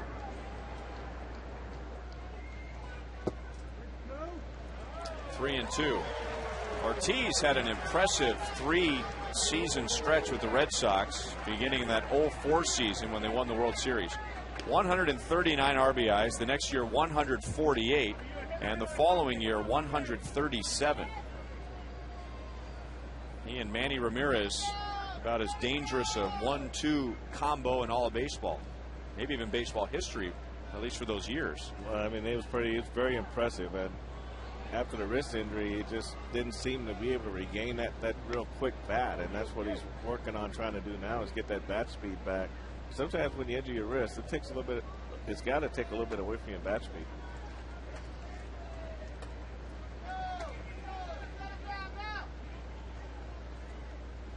Youkilis takes off. Ortiz strikes out, and Betancourt does a great job of keeping that ball out of center field. So Tejeda hangs in there, comes back from 3-0 to strike out his buddy Ortiz. 2 outs.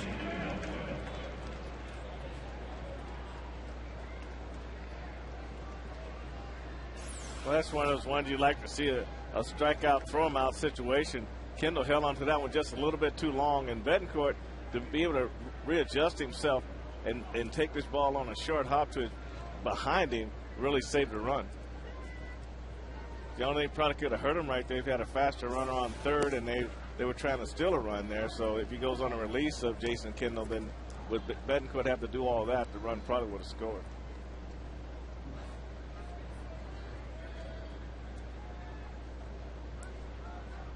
So second and third for Beltre. Breaks his bat. Bat clears the third base coach's box.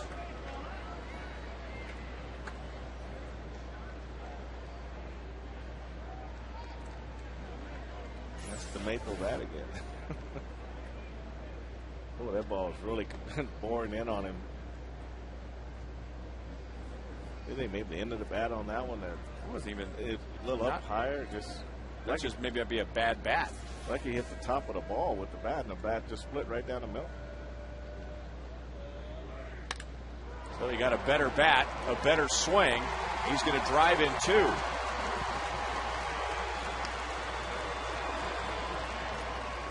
So the Red Sox with a 3-run 4th inning and have an 8-3 lead.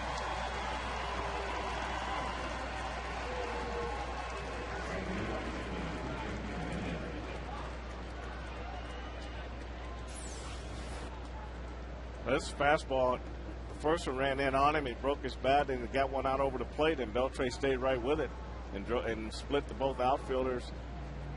That just shows how hard that ball was hit when it hits the ground and really gets more speed.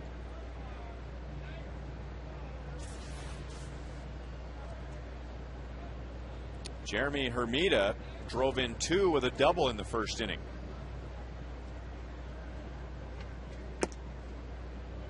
Two of the runs in this inning are charged to Gil Mesh. So his final line is 3 1/3 innings, 7 runs on 8 hits.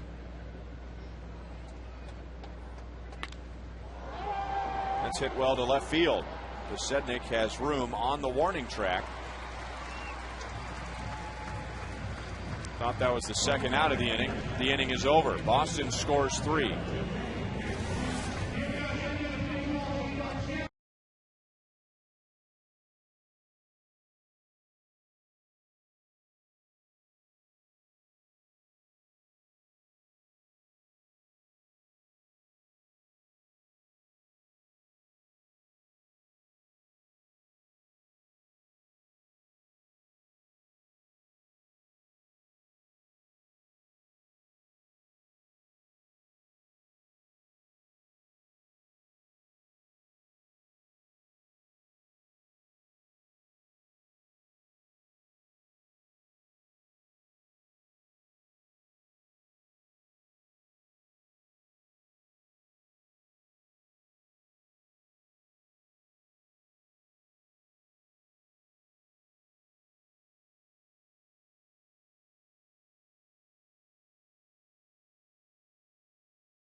In his return to the rotation. Here's the Roadrunner turbo speed pitch comparison. Both he and Clay Buchholz hit 97. You can double your speed with Roadrunner Turbo from Time Warner Cable, and it hasn't been an easy go for Buchholz. He's given up 1 run in each of the first 3 innings. Royals with 3 runs, 5 hits. Kendall, Betancourt, and Getz coming up. Jason out on a fly ball to center in the second inning. The Royals have had 2 opportunities to rest Kendall in the day game following the night game. But in both of those games he's in there, so he has started in all 6, and he has hit safely in the first 5.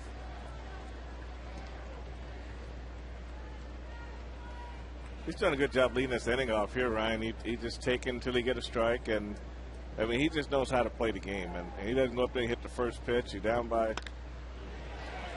Hits that ball hard to the gap. Kendall can run. So runner at second, nobody out. Yeah, very good at bat. He did a good job there. He worked himself into a hitting situation and got a good fastball and got him a line drive in the left center field.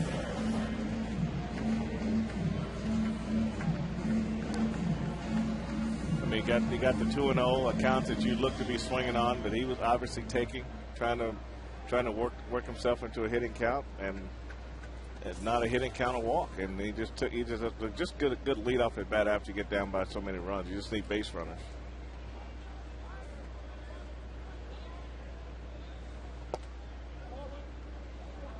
Ball 1 on Yuniesky. Betancourt lined out to center field in the second inning. Mentioned earlier, with Gilmesh coming off of the disabled list, the Royals had to make a corresponding roster move, and Mike Aviles was optioned to AAA Omaha. And you pointed out last night when Aviles got his first plate appearance of the season that the Royals would have to make a decision about how much they wanted him to play. Youkilis takes care of the foul pop to get Betancourt, and the very next day the Royals decided how much they want to play Aviles. They want him to play every day. And we both discussed the possibility of him getting his game back to the way it was a couple of years ago, and will he push Yuniesky Betancourt at shortstop? Well, if he continues to swing the bat the way he did in spring training, I mean, he's definitely going to be a force from the competition standpoint. You just want to get him to the point where he's using his arm every day and building arm strength, and when that comes back, that's when the competition really gets strong if he's swinging the bat.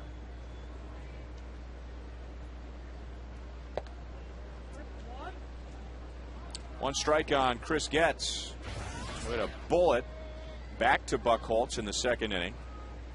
Off of his glove, rolled past the mound to the first base side. Buchholz grabbing it to throw him out. Chris 1 for 7 in this series with a run scored. 0-2.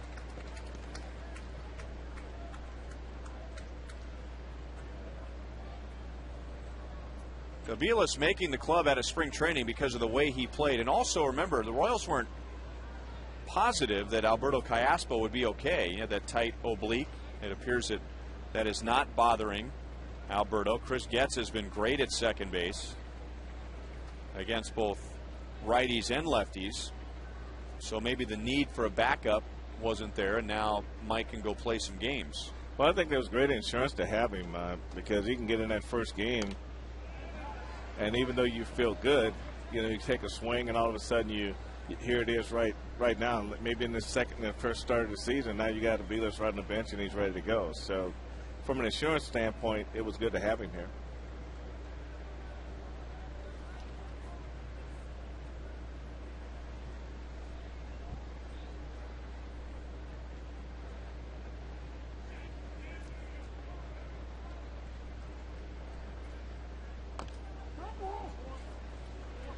Still 0-2. Don't forget, you can browse the largest online selection of official caps, t-shirts, jerseys, collectibles, and more. The Royals.com shop has the latest apparel, nostalgic memorabilia, and authentic classics for the whole family. And you can shop for the comfort of your home 24 hours a day, 7 days a week.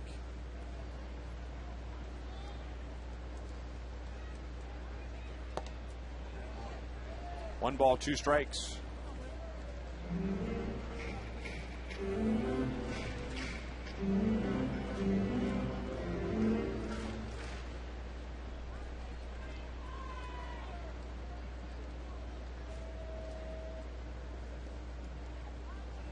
Kendall at second base, 1 out.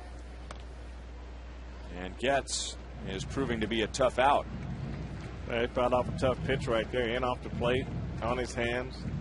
And he threw that pitch a little bit earlier down below, and Chris swung across that pitch and missed it.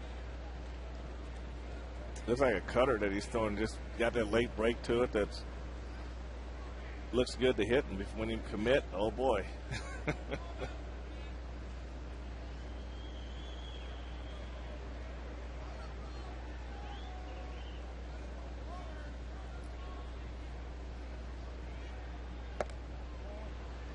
Two and two.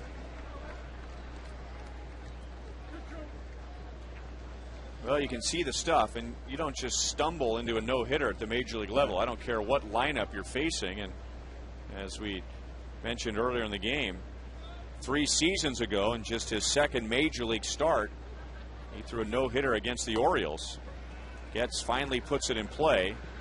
Youkilis to Buchholz. Out number 2 with Kendall moving up to third base. Actually, kind of a funny story about that. Buchholz was having a good year in AAA in 07, and the Red Sox called him up for 1 start. And I mentioned first-round pick, 2-time minor league pitcher of the year. So he was a big prospect, but they just needed him for 1 start. And Terry Francona was asked, well, I mean, if he pitches well, though, I mean, would you consider keeping him up? And Terry Francona said, look, I don't care if he throws a no-hitter. He's going back to AAA. So he made the 1 start against the Angels, and he waited until his second major league start to throw the no-hitter. Well, you got to keep him after that. You got to. Yeah, he's definitely got good stuff. You know, a well above average fastball, cutter, changeup. You know, good curveball. I mean, he's got all the things that he needs to be a good pitcher. You know, he's got the attitude, and he's got the success behind him. 2 hits, 2 stolen bases, 2 runs scored for Pasednik. He is 8 for 20. 1 ball, 1 strike. And now against Clay Buchholz, in 5 at-bats, is 4 out of 5. Well, Scotty's pretty quiet at the plate. I mean, he really uses his hands well. And the only time he looks like he's doing something in a hurry is when he does a little slash, bunt, swing thing that he does. But when he's staying back and seeing the ball, he's pretty quiet. He really uses his hands well and really gets through the ball with his hands. Just very little movement.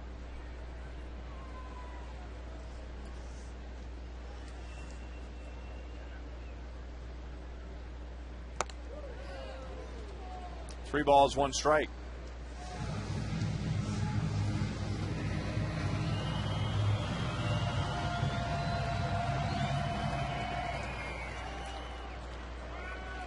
Kendall opened the inning with a double. Moving over to third on the ground ball from Getz.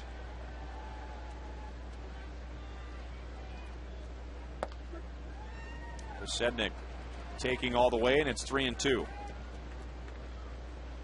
that's a very unselfish at bat there. I mean, he's not thinking about his 3rd hit. He'd like to get his 3rd hit. He's thinking more about the situation. This is a 5-run game. That's a better move. I mean, Kendall plays the same way, and hopefully it'll rub off on some of the younger players on the Royals. Hey, when you're behind, you're trying to catch up. Base runners are what you need, and they will give you some free ones. You might as well take those, and before you know it, you're right back in the ballgame.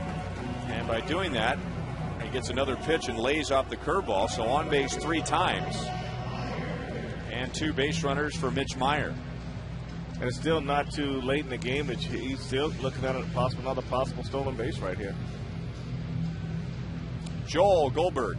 Well, and speaking of stolen bases, like Frank just mentioned, Pasednik is 3rd and 4th stolen base of this game now, or for the season. So he hits the 4 stolen base mark in his 6th game in the season for the Royals. Last year, the Royals didn't have somebody hit the 4 stolen base mark until the 27th game, guys. Wow.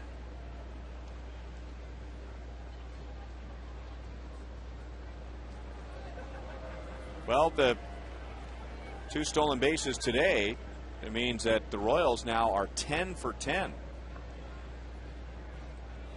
This is Scott Atchison, who's starting to warm up out in the left field bullpen.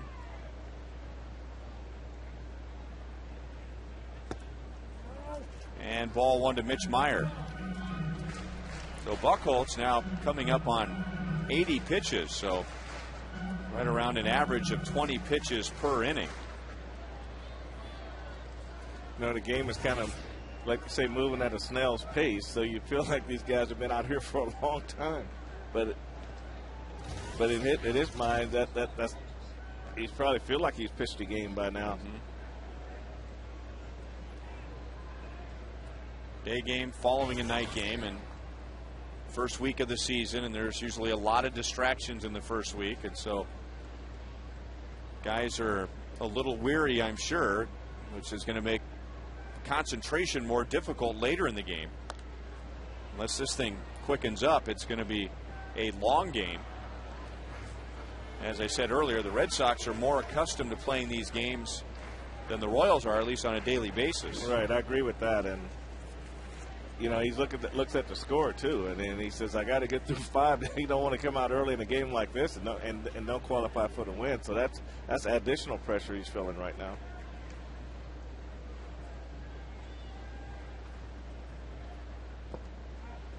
Gets away from Martinez. Kendall holds, but Posednik will move up.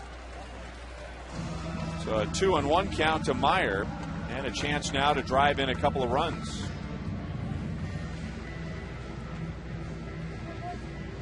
Meyer 0 for 2, but 2 productive outs. Identical situations, batting with a runner at second, nobody out. Once swinging, once bunting, getting a ground ball to advance the runner to third.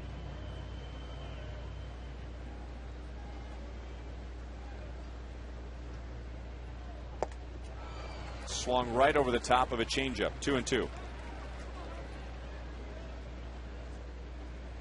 This is Mitch's first game. David DeJesus getting the day off, so Meyer in right field batting second, Posednik leading off.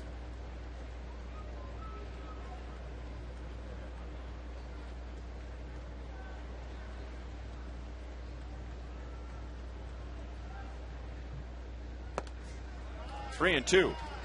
25 pitch inning for Buchholz.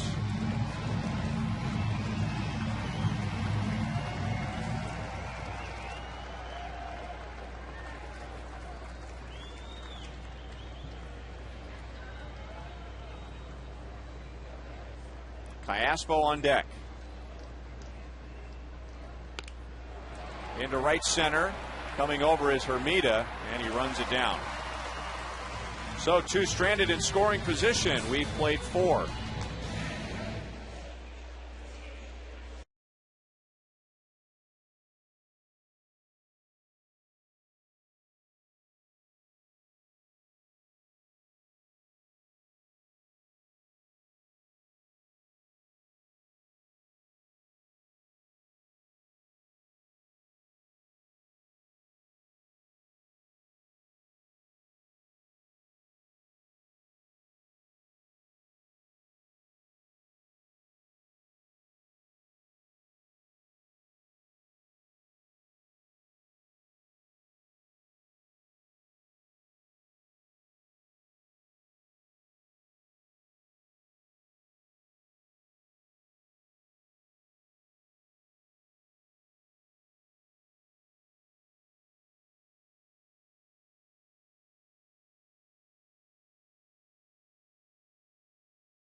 For the 5th inning, Scott Posednik leading off today. David DeJesus getting the day off, so he moves up from 2 to 1. And we haven't seen it yet. It's just 1 week, and the Royals have not scored more than 4 runs in a game yet. But you can already see with guys like Posednik and Kendall and Ankiel that the Royals are going to have more ways to score runs this year as opposed to last year. Well, I agree, Ryan. And you look at the professionalism of all those guys and what they bring to the table, recognizing situations, when they should swing the bat, when not to swing the bat, stealing big bases, unselfishly advancing runners. So hopefully all that's translating to some of the guys that were here last year, and this is kind of how Trey wants to play the game. He wants guys to kind of recognize situations. When you get down by 4 or 5 runs, you got to start to be a little more conservative and taking pitches and things like that.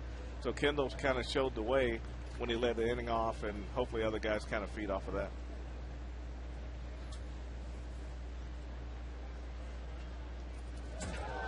Now that hit the bell. That had to hit the bell.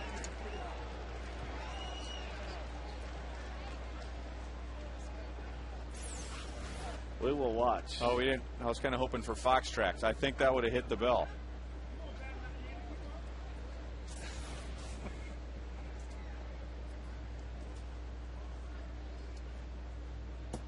Three balls, no strikes on Mike Cameron. Yeah, part of pitching is so much feel, and Robbie is really having a hard time getting that feel. And I mean, he just not even into a window. If he gets into a little window, then you can kind of work him down. But one pitch is there, the next pitch is way high, and one's way outside. So he's kind of like, I guess scattered would be the word I'd want to use right now. You just got to get that feel back and get him back in that window, that strike zone.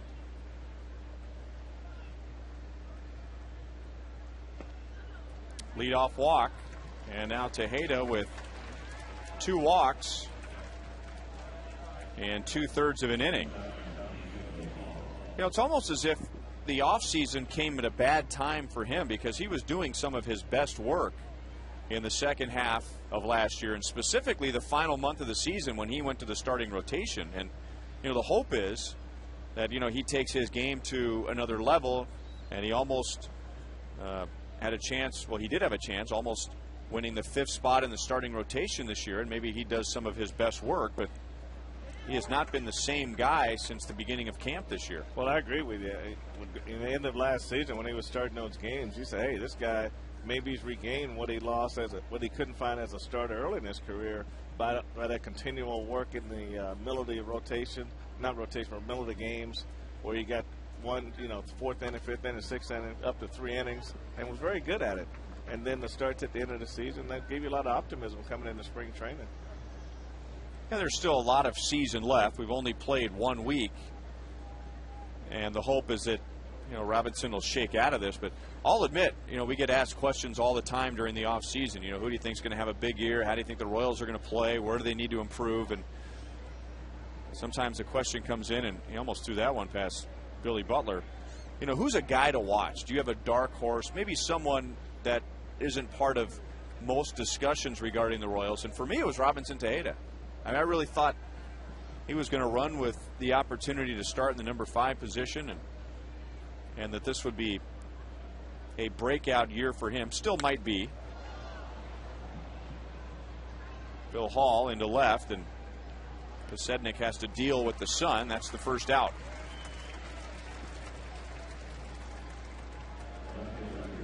You know, those are all the unknowns that comes with being a player at this level. You know, you can show some signs that they indicate you're going to go in this direction, and everybody kind of goes with you. But then when that situation happens, then you don't respond the way that everybody thought you were going to respond to it. So sometimes adding a little more is not always going to work for everybody. Sometimes guys have comfort. Well, really all guys have comfort zones. So once they hit their comfort zone, that just might be it. You see it a lot when you take guys from other teams who maybe batted 7th on another ball club or 6th on another ball club and had better hitters in the middle, but they accumulated a lot of RBI, a lot of home runs during the course of the season. And all of a sudden you say, well, I can kick this guy, and he can come bat 4th for me or bat 3rd for me, but it doesn't always work. Nope. Ellsbury 2 for 3. A stolen base, a couple of runs scored.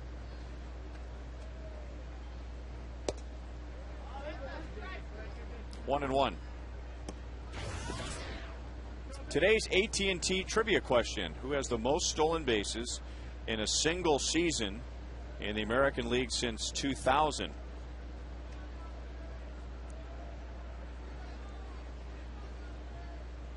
Well, I don't know what caught what. If Billy caught the ball or the ball caught Billy. But the final result is a double play.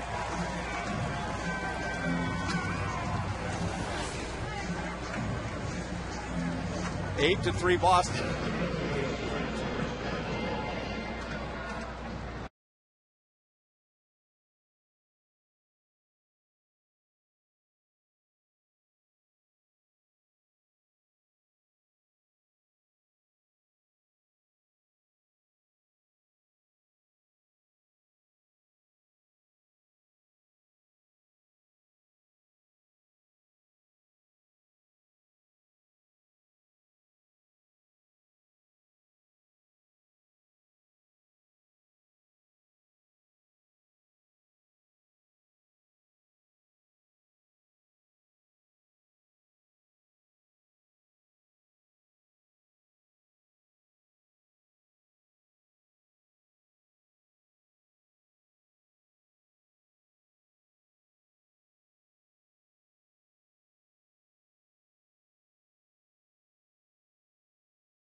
Everyone about how he almost was killed to end the top of the 5th inning, making the catch and then looking like a guy on ice skates for the first time.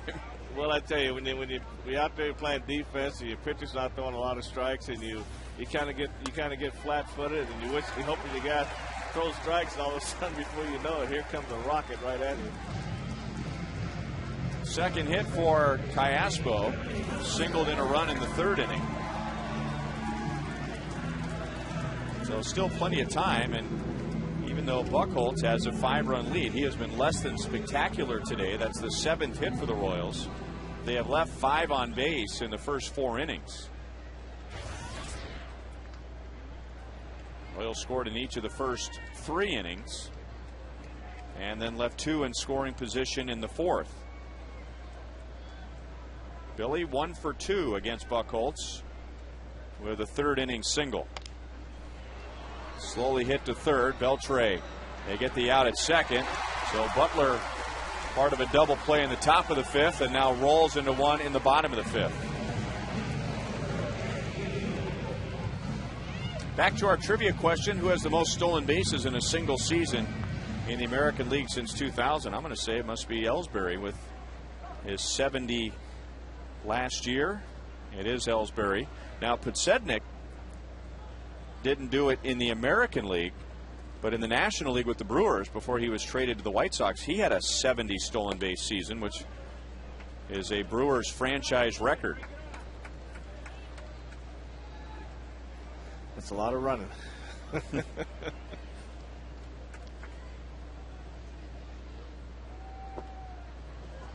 2-0 on Ankiel. 0 for 2 so far today.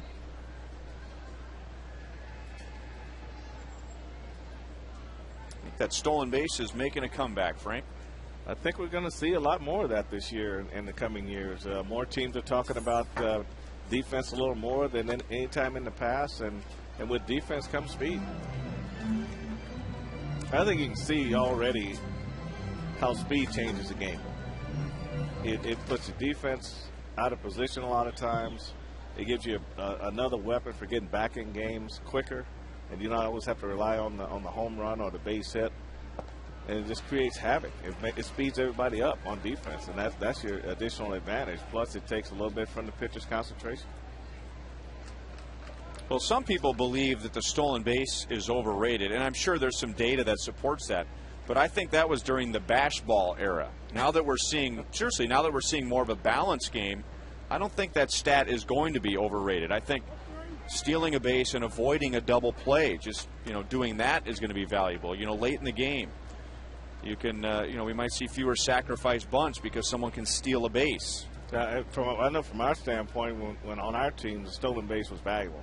I mean, it was just as valuable as stretching a single into a double, or a double into a triple. Ankia walks, and the second given up by Buchholz. Scott Atchison was warming up behind him last inning. The Royals salute Cy Young winner Zach Greinke with a bobblehead coming up on Saturday, April the 24th. Royals and the Twins. That's available to the first 20,000 fans. 0-1 on Jose Guillen.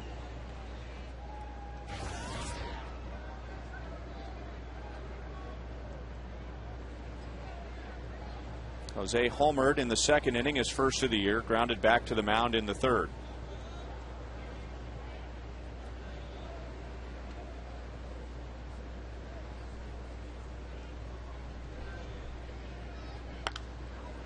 Off the end of the bat. This will be a long run in for Ellsbury, and he cuts between Hall and Cameron to make the play. Royals scoreless in the fifth.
Royals baseball brought to you today by AT&T UVerse, a better TV experience. Visit att.com for details. By Steel Outdoor Power Equipment, yard care solutions start at steeldealers.com. And by Thoroughbred Ford, the new Ford you want, the savings you need at Thoroughbred Ford. One of the great additions to Kauffman Stadium, the outfield experience. Oops. Good recovery. 3-second rule.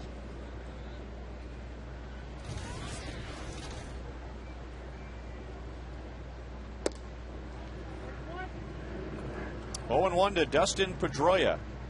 It is third home run of the year, second of this series in the fourth inning on a pitch that was shoulder high, if not higher, against Gil Mesh. I asked him the question that you and I were wondering about before the game today. With his size, has anyone in his life, high school, college, minor leagues, ever told him, you need to cut down your swing? You shouldn't swing that way. And he said, actually, no. Which surprised me a little bit, because you figure some genius is going to come by and say, you need to change your game, even though you're hitting, 480 or whatever you are. But then again, he must have been around a lot of smart coaches who saw that, maybe it's a I don't want to say a big swing. It's a hard swing for a guy his size, even though it may appear that way. All you have to do is look at the numbers. You got to look at the numbers and frequency of contact. That's his third hit of the game.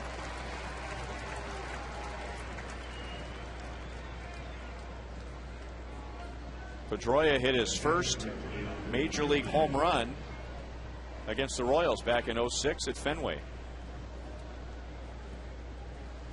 Today's copyrighted telecast is presented by the authority of the Kansas City Royals and may not be reproduced or retransmitted in any form, and the accounts and descriptions of this game may not be disseminated without the express written consent of the Kansas City Royals Baseball Corporation.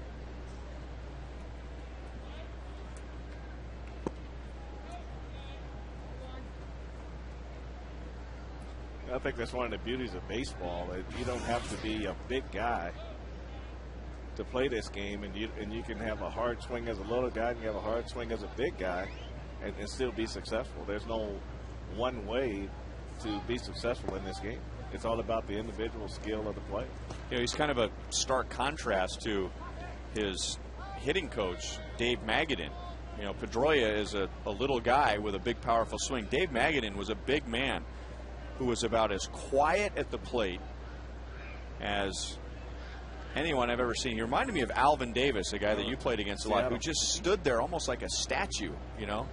Not a whole lot of load, not a whole lot of body movement, but could get the bat through the zone. Just good hands, good hand-eye coordination, and good bat quickness. Get back to what Dave Magadan shared with me yesterday. There he is with the red sleeves and the windbreaker. I asked him first, do you think Pedroia has ever been coached not to swing like that? And he says, oh, I'm sure he has. He said, but the thing about Pedroia is that he actually is very short and very quick to the ball. He has a violent follow-through, so it makes his swing look wilder than it actually is. So basically, when he makes contact, everything looks great. And then when he swings and misses or chases the ball out of the zone, then it looks like it's a long, out-of-control swing. But on the home run he hit, you can tell how controlled that was. I mean, he was able to bring his hands in and keep his eyes focused right on that pitch and then keep that ball fair. And you don't hit a pitch like that unless you're quick and you have great hand-eye coordination.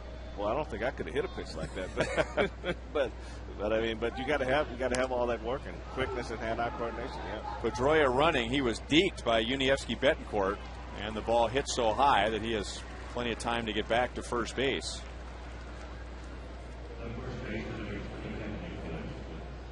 So Martinez is out for the first time today. See, as a base runner, Ryan, if you take a look in, then you'll know exactly where that ball is, and you don't have to worry about getting deep. Well, he never did look, so he has no clue where the ball is. So your next avenue to look is third base. You want to look at the third base coach. But he never did look toward third base, and like I say, that could have cost him right there.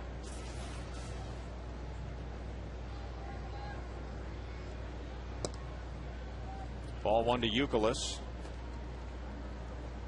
You know, another guy who is bigger than Pedroia, not a whole lot bigger. His game was bigger than he was. You played against him. I got to broadcast his final major league season was Kirby Puckett. Yes. And Kirby Puckett was one of those guys that people said, well, you know, he's just not going to, that swing is just not going to play at this level. Well, his bronze statue is in Cooperstown. Second inning in a row, the Royals turn an inning double play.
Red Sox with 2 big innings, a 4-run first and a 3-run fourth. Royals fans, this season it's easier than ever to find the seats you want or sell tickets to the games you can't make on StubHub, the official fan-to-fan ticket marketplace of the Kansas City Royals. Great seats and great service on StubHub all season. And I saw that firsthand coming into the ballpark today as Manny Del Carmen takes over in the bottom of the 6th inning. I was parking in our area, which is the Royals gracious enough to allow us to park close to the stadium, and right across from me was a guy getting out of a truck in his Boston Red Sox jersey and cap, obviously a fan. And I said to him, how does a Red Sox fan get a parking spot like this? A big grin on his face, and he said, StubHub. You get the good part. Yeah.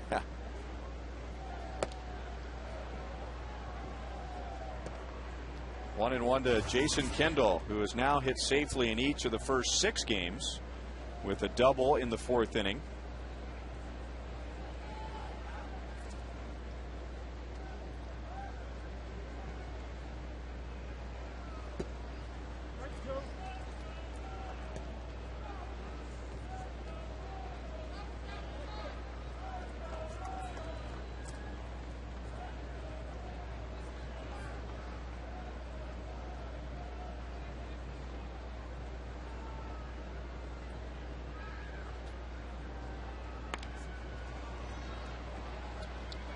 Bill Hall throws out Kendall for the first out.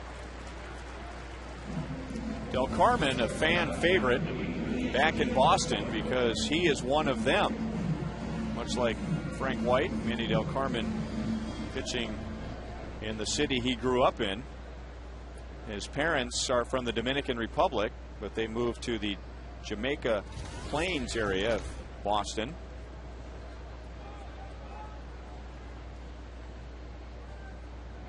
Grew up admiring Pedro Martinez. His father was a minor league pitcher in the Phillies organization, and as Manny was growing up, didn't only teach him the finer points of pitching, but when the Red Sox games would come on TV, they would sit, watch the game, study the pitchers, and would specifically hone in on Pedro Martinez when he was pitching with Boston. That's a pretty high bar to reach.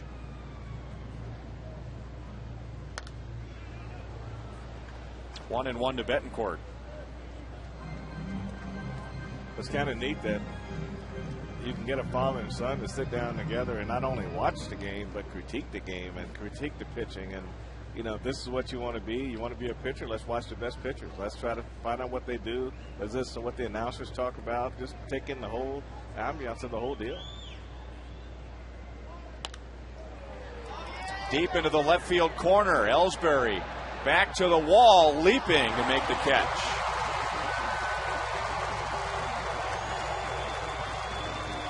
Maybe thought he was a little closer to the wall than he was, but a nice play nonetheless. Anytime you go in that corner, you know that sometimes that can be the Bermuda Triangle in that corner down in left field.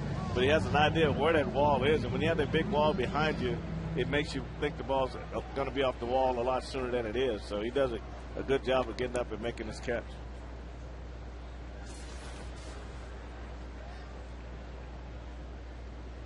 Now that's good scouting. You know, sometimes they have the guys shifted in such a way where they know exactly where to play. Well, in this case, Jason Varitek, the captain of the Red Sox, was perfectly placed on the other side of the bullpen fence, down in a crouch, so that he could help out Ellsbury in the corner. That's good scouting.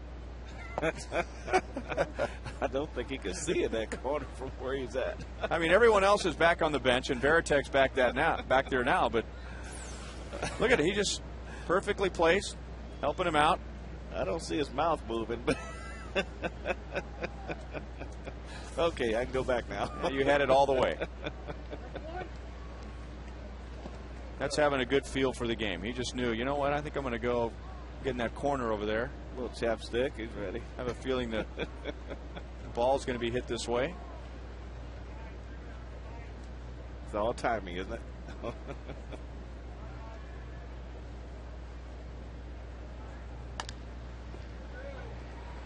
Hall was guarding the middle, so he's there quickly, shows off his arm and gets Chris Getz. Del Carmen 3 up, 3 down.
Verizon Wireless game summary. Red Sox getting 4 in the first inning against Gilmesh, who gave up 7 earned runs in 3 1/3 innings. Jose Guillen has hit his first home run of the season. Dustin Pedroia has also homered for Boston. So the Red Sox by 5 as we head to the 7th inning. And Trey Hillman making a couple of changes. Brian Pena appears in a game for the first time. Jason Kendall comes out early. Most likely will be in the lineup again tomorrow in Detroit. And Juan Cruz comes on for the 3rd time. Red Sox will send up David Ortiz, Adrian Beltre, and Jeremy Hermida.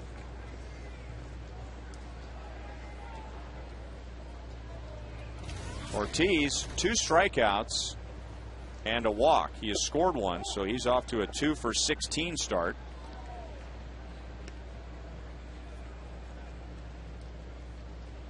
There's the shift on Ortiz with Betancourt staying on the left of second base, and Callaspo pretty much in his normal position, which is a little odd for him. The Royals have before, and several other teams have put 3 infielders on the right side, but Ortiz in game 1 of this series just squirted one over to the left side. Didn't hit it very hard on Friday night, but because there was no one there, it was an easy double. Well, especially if he doesn't have the normal bat speed that he normally has to pull a ball, you might have to respect that a little bit and more straighten guys up just a little bit more. Now, Chris Getz is planning to pull. Billy is to pull. And really, you would look at Betancourt, you say pull, but really for David, it's probably straight up.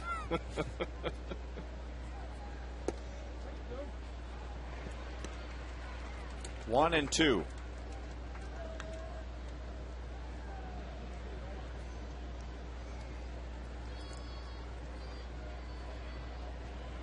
Robinson Tejeda picking up for Gilmesh, went 2 2/3. Gave up 1 run, 2 hits, couple of walks. Down goes Ortiz. Not happy. That looked like a pretty good pitch. So a 3 strikeout game for Ortiz, and now he is just 2 for 17. Now we take a look at Fostrax right here. This is the best way to figure this one out, and that is outside.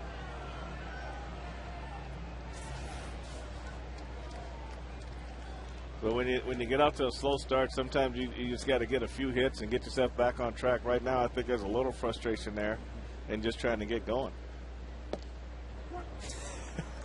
Beltre, he thought he was going to take one in the ribs, dancing around in the batter's box after he realized it was a slider. You know how this goes, Frank. Sometimes a hitter, they're already saying ouch before it even hits them. Oh, I'm convinced they're going to get hit. I've been there before. And then lo and behold, it never does hit them. That was by far the best dancing we've seen so far this year. That's that good late breaking ball that you think he's going to be. All he has to do is just get the guy to flinch, and once he flinches, he can't swing. And they just threw it right at him, and it just broke late on him. 1 ball, 2 strikes. Beltre has driven in 3. Single in the first inning, 2-run double in the fourth.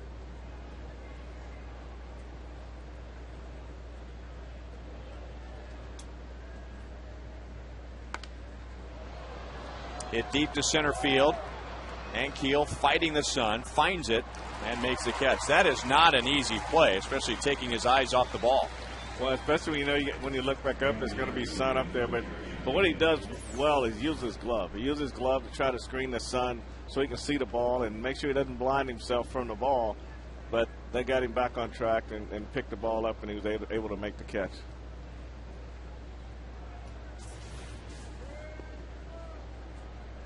Very pretty day in Kansas City, but it's also a very bright day. And everyone on the field with the sunglasses, including, in this case, the hitter.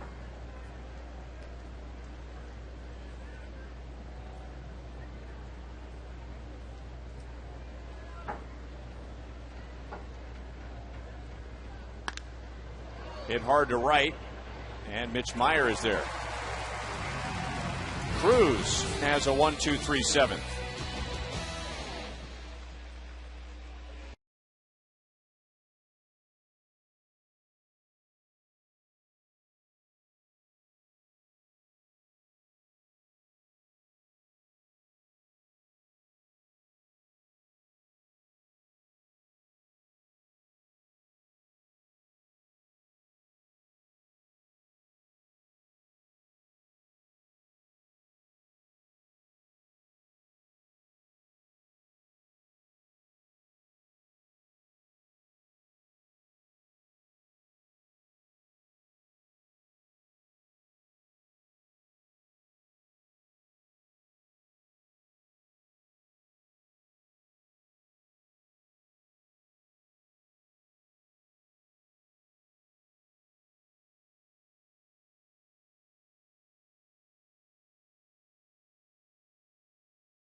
In the bottom of the 7th inning, 9 outs to go on offense, down by 5. Panera takes us around the American League. Cleveland at Detroit. Royals head to Detroit. They'll play day games Monday through Wednesday, and the Tigers are 4-1. Toronto beats Baltimore, so that means the Blue Jays are 5-1. Baltimore drops to 1-5. Tampa Bay is trailing New York at home. Chicago beats Minnesota.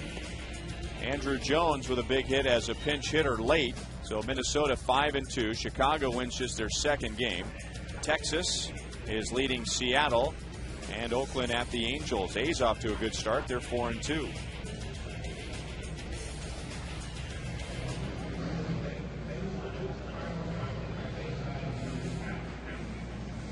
Frank, your thoughts? Boy. Well said.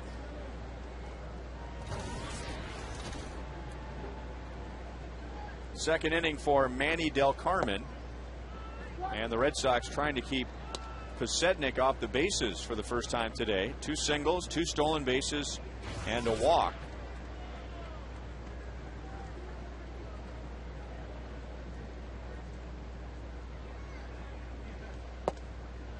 Kosednik spent 9 years in the minor leagues before becoming a full-time starter in the big leagues back in '94. So we're talking 16 years ago. Taken in the second round by the Texas Rangers. And Scott from Texas, that's the team that he rooted for. Had several injuries, some operations, and it wasn't until the 2003 season that he became a everyday player for the Brewers. Stole 70 bases, second in the Rookie of the Year voting that year. So he hasn't been around that long in the big leagues, but he's been a professional baseball player for a long time, and that's the first time he is out today. Well, he's been a force in this game. You know, base hit, stolen base, base hit, stolen base, and I think that's what you want out of your leadoff guy. And whether he's leading off or batting second, he's going to be valuable in the top of this order. Mitch Meyer 0 for 3. Did move a couple of runners up in his first 2 at bats. 1 ball, no strikes from Manny Del Carmen. I think one of the more famous guys that I know that spent 9 years in the minor leagues and came to the big leagues and became a very productive player, very good player, was Maury Wills with the Dodgers.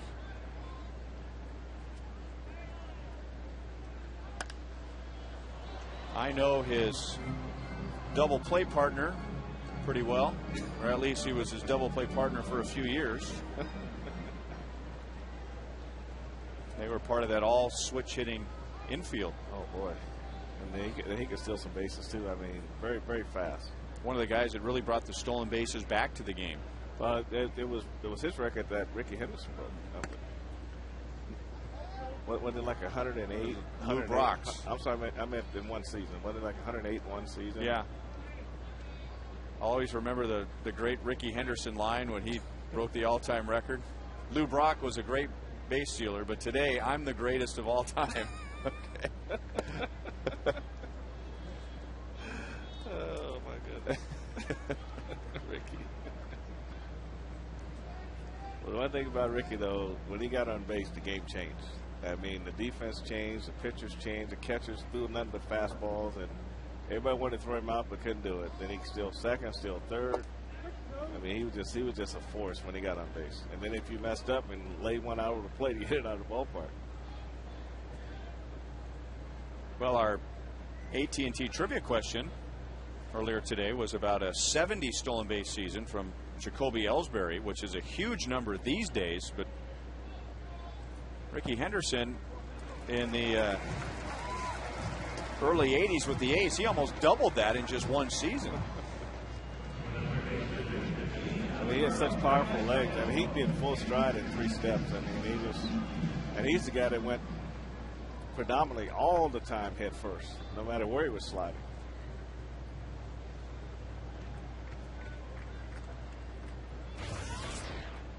Two-hit game for Cayaspo. He's also driven in his second run of the year.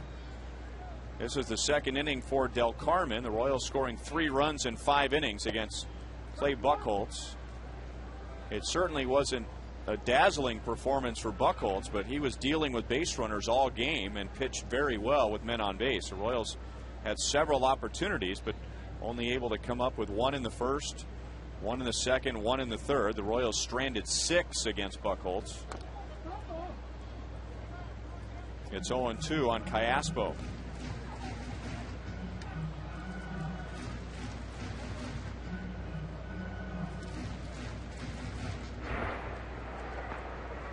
Scott Schoenweiss is the lefty behind Del Carmen, along with Daniel Bard. That's who the Royals beat on Friday night.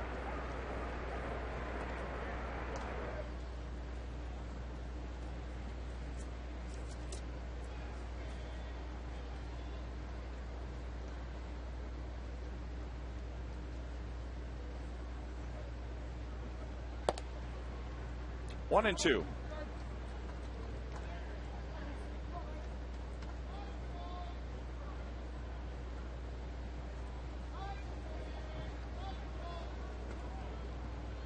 You know, Trey has probably shut the running game down in terms of stealing bases at this time, but you know, Myers, another guy with deceiving speed, who can steal a base, and he runs the bases well.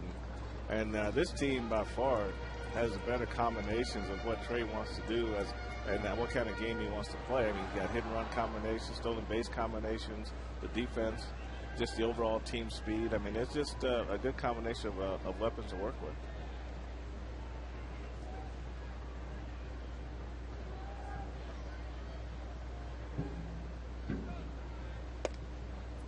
So from 0-2 to 3-2.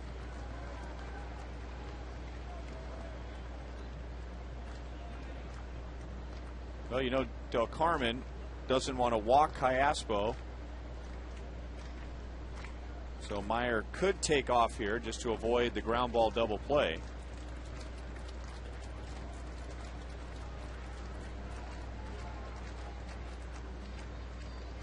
And he is running.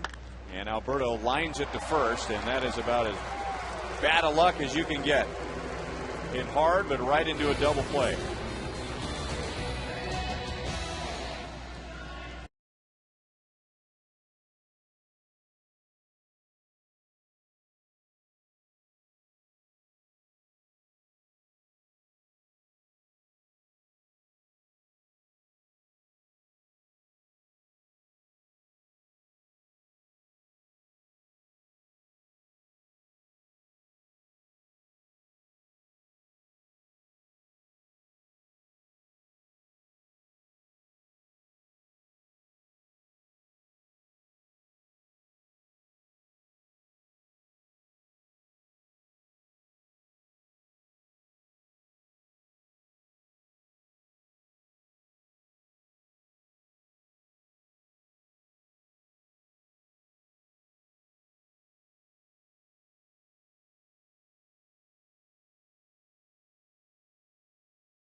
Eighth inning, Juan Cruz will stand for a second inning after getting the Red Sox in order in the seventh.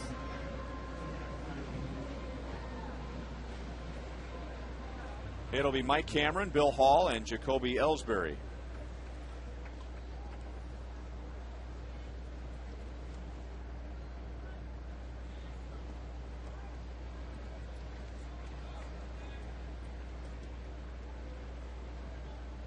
Red Sox getting 7 against Mesh, 1 against Tejeda.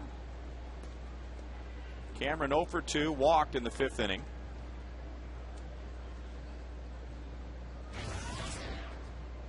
A 3-time Gold Glove winner.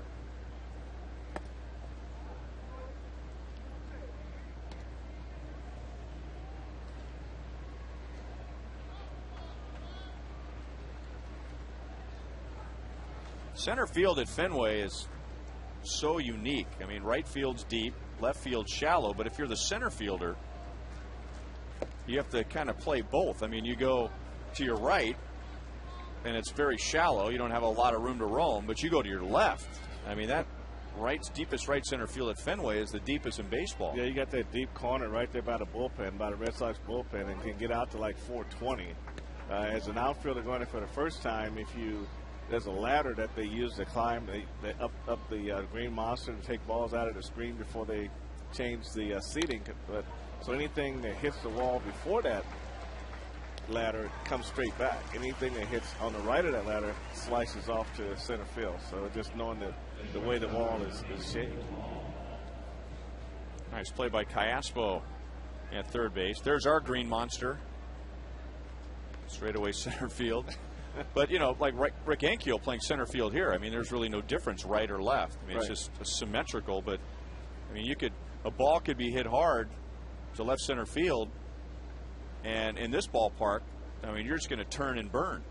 But there, sometimes you don't do anything. You just go get yourself ready to play the bounce off that big wall. The wall, and then center field, you got the big doorway out there. There's so many angles in that ballpark that everybody has to be aware of. The right fielder's afraid of that right field corner because the ball gets by, it rolls around to the bullpen, and that's trouble.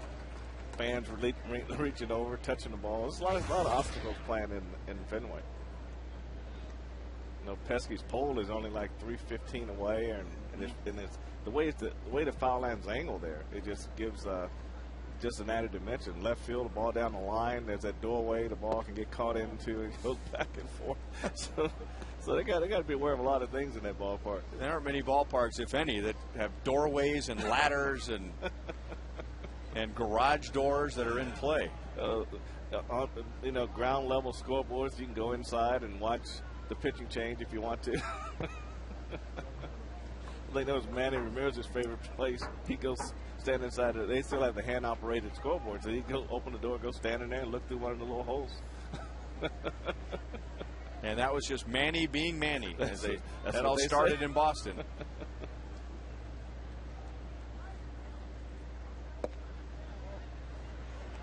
A little bit low. Cruz thought it was a strike. So Bill Hall on for the first time.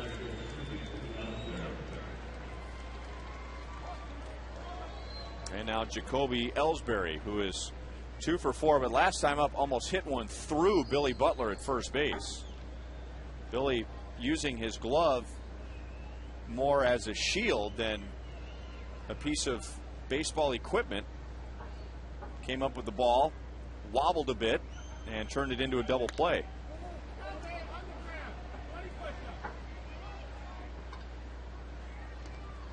Betancourt makes the play, 2 down.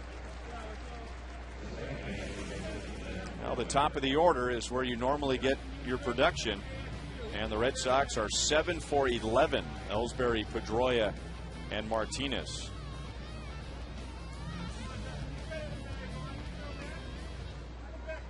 So 8 runs, 10 hits, 1 home run. It was from Pedroia. The Red Sox also hit 1 home run on Friday, so they've hit 7 in the series, hitting 5 yesterday. Split pointed out to me, though, that is not the most. Back in May of '77, the Red Sox hit 6 against the Royals. Carl Yastrzemski, Carlton Fisk, Jim Rice, Dwight Evans, George Scott, someone in there hit 2 home runs. The Royals also hit 3 home runs. Hal McRae, Amos Otis, and Al Cowens. So that's a 9 home run game. Split also quickly pointed out, since that was in his era, that he was not one of the pitchers in that game. That was, you can hang that on Marty Patton and Doug Bird. A 17-12 game. And I'll let you answer this question, Frank. Well, you probably played in that game. Where do you think that game was played with numbers like that? Got to be Boston. And the wind's got to be blowing out. Didn't have many games like that here at Kauffman Stadium back in those days. No, the Red Sox really hated coming here, playing on that turf. They'd rather stay away from Kauffman Stadium.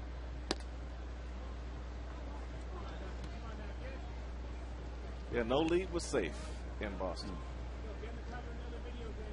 Because they had guys, their 9th place guy was hitting 30 home runs, so, and Butch Hobson, you know. So I mean, you just couldn't quit running. You just had to keep playing aggressively the whole game. You had to play the game there totally different than you would play anywhere else.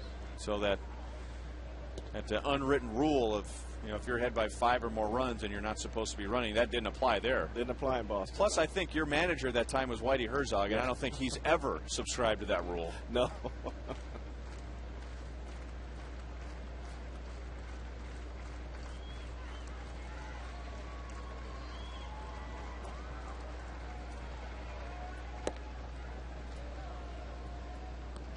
3-2 on Pedroia.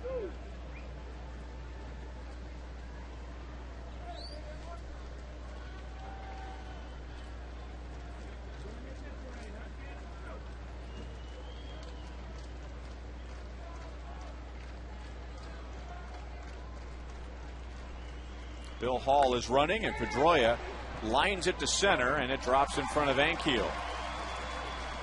Dustin Pedroia with a 4-hit game.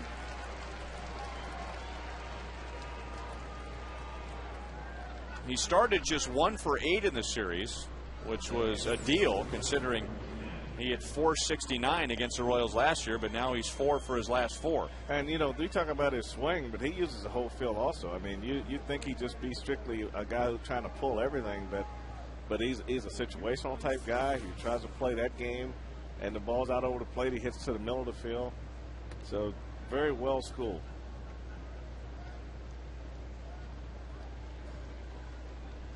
Victor Martinez has 2 hits. He has scored twice, and he has an RBI, his 4th of the year. We'll be in Detroit tomorrow. Royals beginning a 9-game, 10-day road trip, traveling to Detroit, Minnesota, and Toronto. Luke Hochevar, who pitched so well in his first game against the Tigers, against Max Scherzer, and those two will hook up tomorrow. The first pitch at 12:05 Central, and Royals Live beginning at 11:30. Kind of an odd road trip too, as the Royals will play 9 games, and 3 of those 9 will be day games.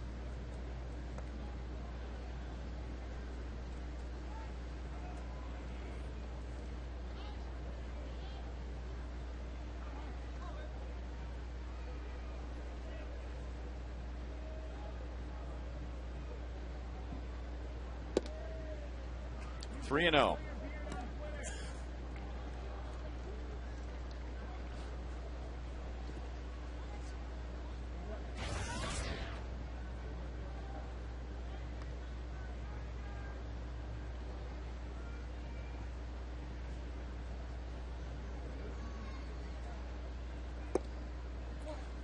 Juan Cruz, when projecting this year and looking back on the bullpen's troubles last year, he's a guy that everyone's kind of pointing to as he's just going to bounce back. He just had a bad year last year.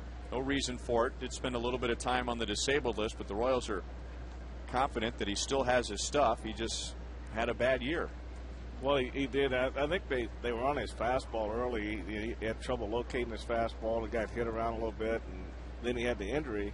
When he came back, he went away from being predominantly that hard-throwing fastball guy to a few more change-ups, mix in a few like a little light curveball. So just try to get the hitters off of his fastball. Now, when they first got him, the biggest reason was because he came out of the bullpen, he had the higher percentage of swing and misses of anybody that they saw, last year in what had to be 08. Hit high and deep to right field. Mitch Meyer is there. That's the inning.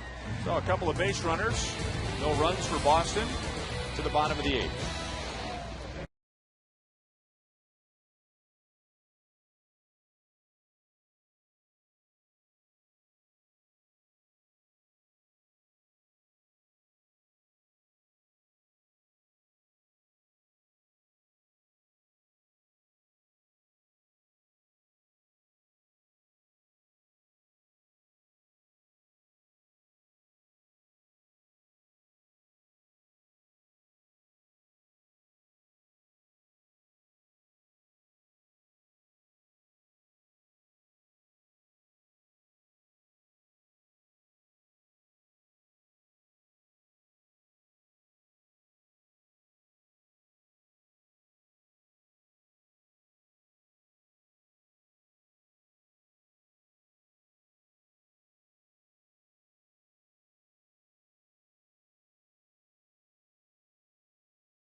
Royals Live will kick off as soon as this one is over.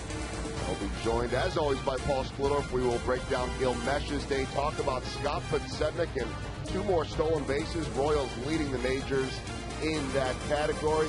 That and much more coming up on Boulevard Royals Live. Ryan? All right, thank you, Joel. And as Frank and I were talking about a couple of innings ago, we haven't seen the results that the Royals would like yet, at least the final results.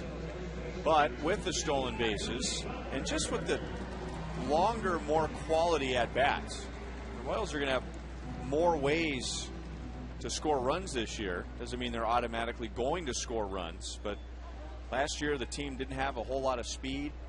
They would kind of sit back and wait for the big inning, and more times than not, that big inning never came. Now they can force the issue more.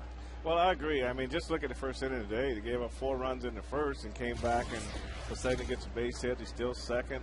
He's advanced to third, and even though he scored on an error, that's a positive because they're right back in the ballgame. Last year, it may not have happened. So I think that even though they haven't just went out and just put a ton of runs on the board, they put themselves in position a lot of times to score runs, and I think that's the big difference. And now you just got to get to the point where offensively they're starting to drive those runs in. 1-1 to Billy. Singled in the third inning, 1 for 3. Butler, Ankiel, and Guillen coming up against the former Royal, Ramon Ramirez.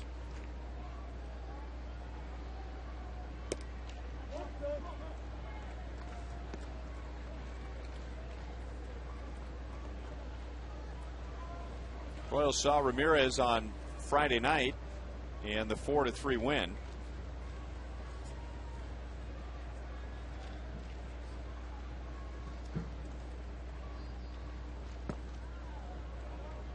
Let me take that back. They saw him last night in the Red Sox victory, and Ramirez pitched the bottom of the 9th inning, got 3 fly balls to center field.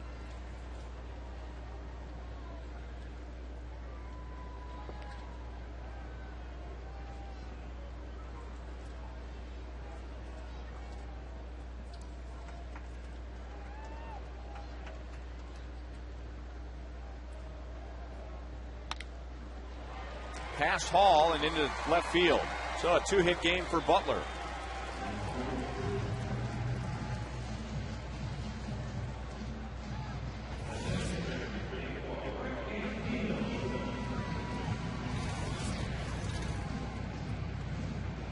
Ryan Lefevre with Frank White and Joel Goldberg at Kauffman Stadium with producer Kevin Shank, director Steve Kurtenbach, associate producers Al Broughton and Sam Abramson. Enjoying a beautiful day along with the rest of our Fox Sports Kansas City crew. On our way to Detroit, Minnesota, and Toronto after today's game.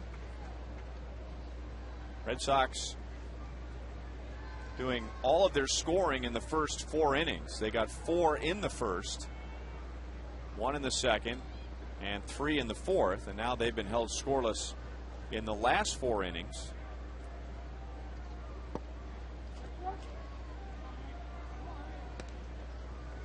Royals getting single runs in the first 3 innings. Ankiel 0 for 2 with a walk.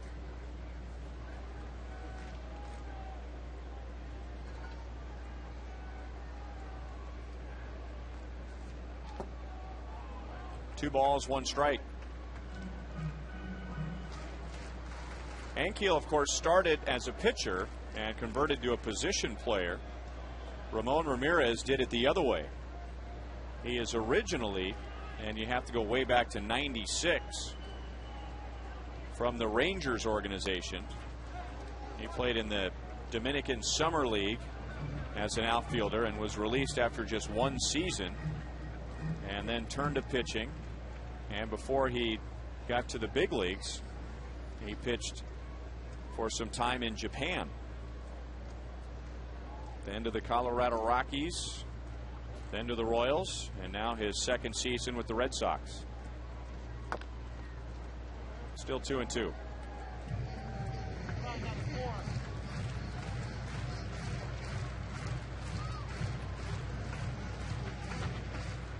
I think most people would agree that the easiest transition, and it's also the most common one, is to go from position player to pitcher, as opposed to someone like Rick Ankiel, who goes from pitcher to position player. You don't see that very often at all. Ankiel gets it through the right side. So the Royals running out of time. Have 2 on, nobody out. In the bottom of the 8th inning. Ankiel with his first hit today. But it didn't really hit it hard, but got some top spin on it. Hit it in a real good spot. Pedroia went over and made every effort to try to catch it, but the ball was hitting a good spot. That's anytime you're holding that runner on first base, you know, as a second baseman, you look to your left, you say, oh man, it's a lot of room over there. so you just want to knock it down and give yourself a chance, but he didn't have a chance to get that one. Well, what the Royals need right now, obviously, is a big hit. And Jose Guillen in the 2nd inning, it is first home run of the year. That was against Clay Buchholz. Jose faced Ramirez last night, flied out to center field.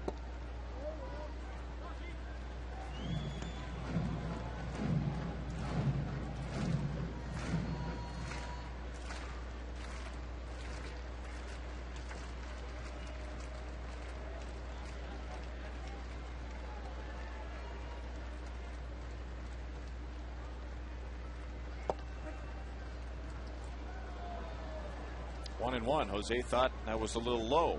Yeah, a little power changeup. His is about 88. Just a pitch he's better off to take than just swinging a pitch that you don't like.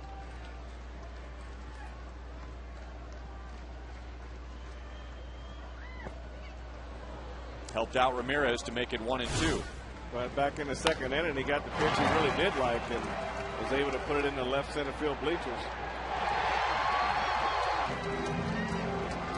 You know, you got Billy, Jose, and Rick. You know, Rick Ankiel. Those guys get it going in the middle of that order, and with the way the setting and Getz are getting on base, and it could be interesting.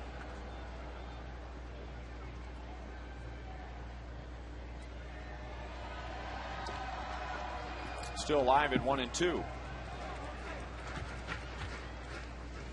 To give you an idea, sometimes when the umpire calls one pitch, it affects you on the next couple pitches. He gets the pitch down and calls for a strike. Then Jose's chased 2 other pitches down since that call.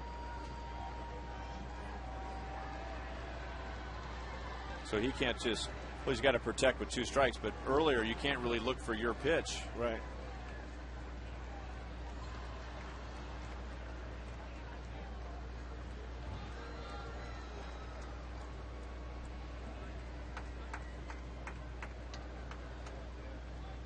Butler and Ankiel with back-to-back singles to begin the bottom of the 8th.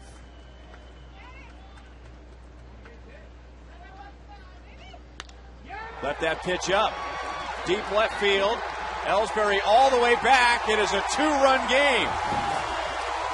Jose Guillen with his 2nd home run of the day.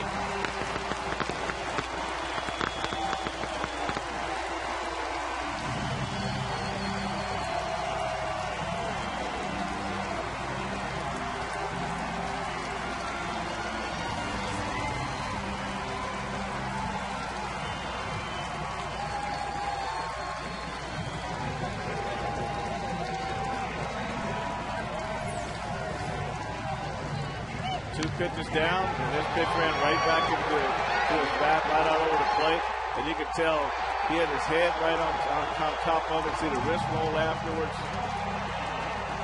What a perfect pitch for him to hit right there. That kind of goes back to, okay, I'm gonna foul off those 2 tough pitches down and wait for you to make a mistake and take advantage. Daniel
Jose Guillen with a 2-home run game. He's driven in 4, and he's got the Royals right back into the game.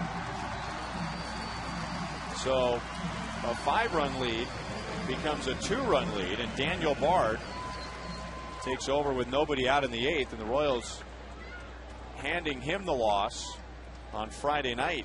Rick Ankiel with a 2-out, 2-run single against Bard in the bottom of the 8th.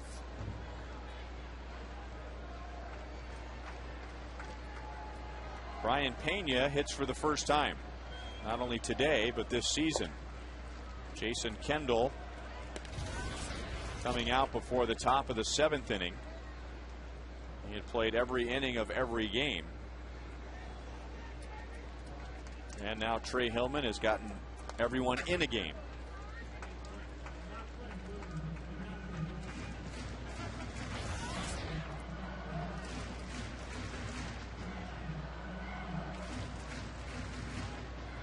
Six home runs for Brian last year, one of them on the 4th of July, his first year as an American citizen.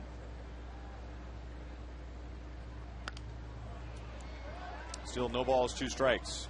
Yeah, Brian was telling me he feels a lot better this year. Last year he felt he was a little too heavy, and he took some weight off this, this off season. He feels like he's a lot quicker, and he has a little more stamina to get through the games.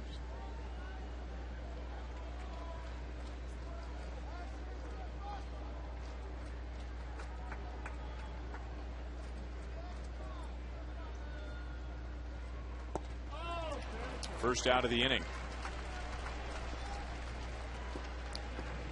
Red Sox, one of those teams with their success and their revenue, they're able to make trades for all-star caliber players, and typically will use some of their prospects to get those players. But today we're seeing the fruits of their farm system. Clay Buchholz, a first-round pick, Manny Del Carmen, a second-round pick, and Daniel Bard, first-round pick. Jacoby Ellsbury, a former first-round pick.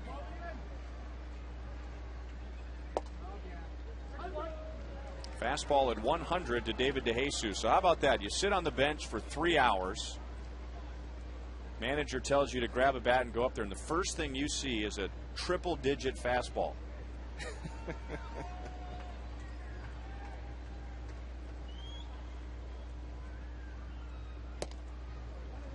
Kind of reminds you a little bit of the Yankees when they had that run, 96, 98, 99, 2000. They won all those World Series. And sure, they had some players who came up through other systems, but they also had Andy Pettitte and Jorge Posada and Derek Jeter and Mariano Rivera. Several players that came up through their system. And Red Sox, yeah, they have some guys from other organizations. They can go out and compete and get some of the best free agents. But Dustin Pedroia, high round pick. Kevin Youkilis is from their system. Mentioned Jacoby Ellsbury. And the first and second round pitchers from today.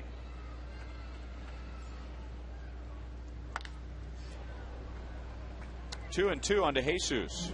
One of the advantages that hitters have today here at Kauffman Stadium is that they've got the batting cages right behind the dugout.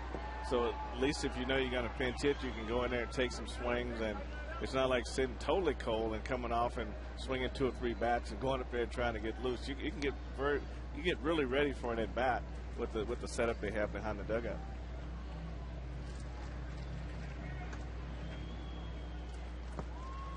David works a full count.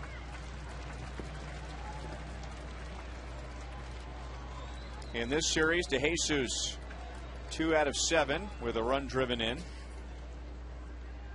Off to a 286 start.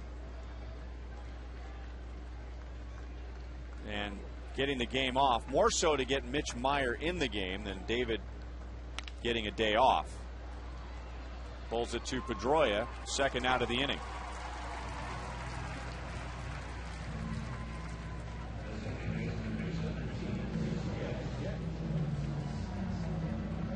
And the batter is Chris Getz, who has grounded out 3 times today.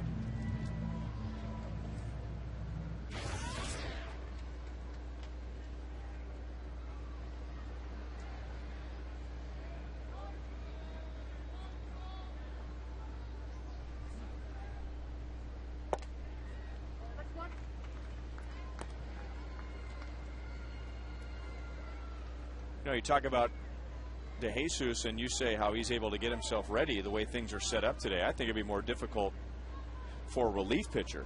I mean, those guys are just sitting out there in the bullpen. They really have nowhere to go. It's been a long day.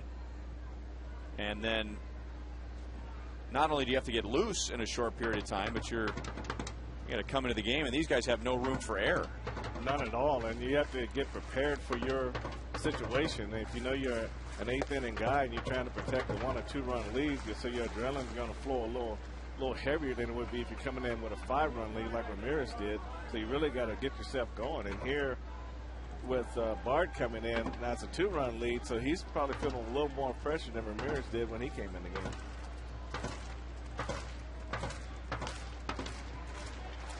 Very shallow right field, so Pedroia will play it. So Ramirez faces 3, gives up 3. Second home run to Jose Guillen. That was in the 2nd. And his 2nd home run here in the 8th.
New shortstop for the Royals. Billy Bloomquist comes on in the 9th for Yuniesky Betancourt. And Roman Colon is on the mound.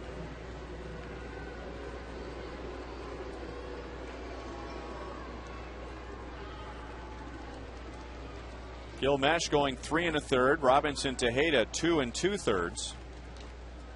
Juan Cruz 2 innings, and now Colon. He'll get Kevin Youkilis, David Ortiz, and Adrian Beltre. Pretty good start there for Colon. Good fastball in the outside corner. That first pitch strike is so important when you come out of the bullpen. It gives you got somewhere to go now. You get to throw the first pitch ball. Now you have the hitter's mercy. Now that's what Colon was doing in spring training, jumping ahead with the fastball, and the Royals were very impressed with an improved slider. Well, we saw it right there. I mean, it was late breaking, had good down movement to it, and it was hard to recognize.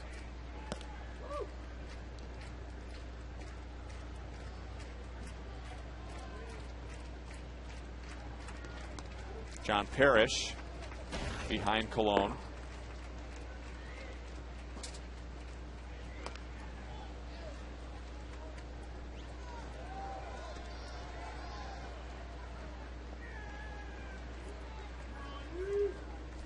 Roman during the offseason had surgery on a knee, and as he was sitting around and healing, he started fussing around with the grip on his slider, changed the grip a little bit, and it gave that pitch more depth, and it became more effective in spring training. Youkilis is out on a pop-up to second base.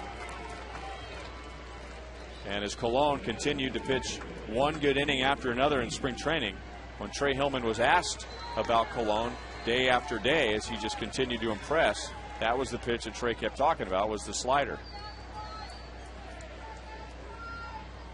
And we know too, Ryan, that you can have good secondary pitches, but if you don't have a command of your fastball to get you ahead so you can use those secondary pitches, then they're almost ineffective. But if you can't come out and throw your secondary pitches for strikes, and you're not throwing your fastball pitches for strikes, then you have nowhere to go. But everything works off the fastball. 1-1 to Ortiz, who looks up at the scoreboard and sees that he's hitting 118, 2 out of 17, 3 strikeouts today. One against Gilmesh, one against his good buddy Robinson Tejeda, and the other against Juan Cruz. 2 balls, 1 strike.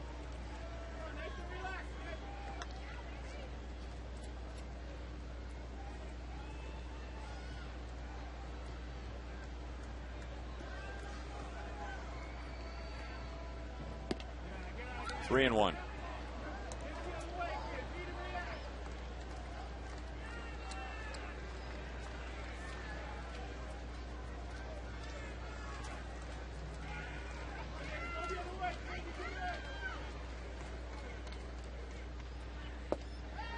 Goes with a changeup on 3-1.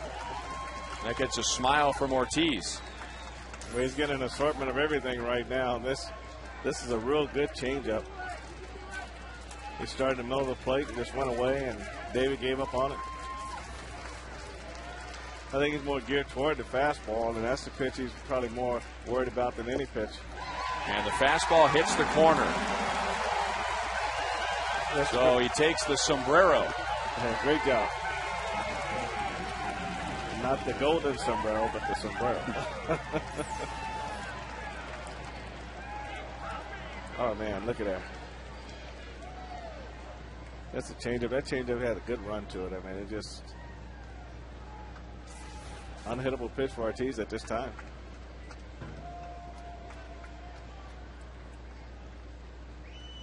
Now Adrian Beltre, who's had a good day, driving in 1 run in the first, 2 in the fourth, and 4 in the series.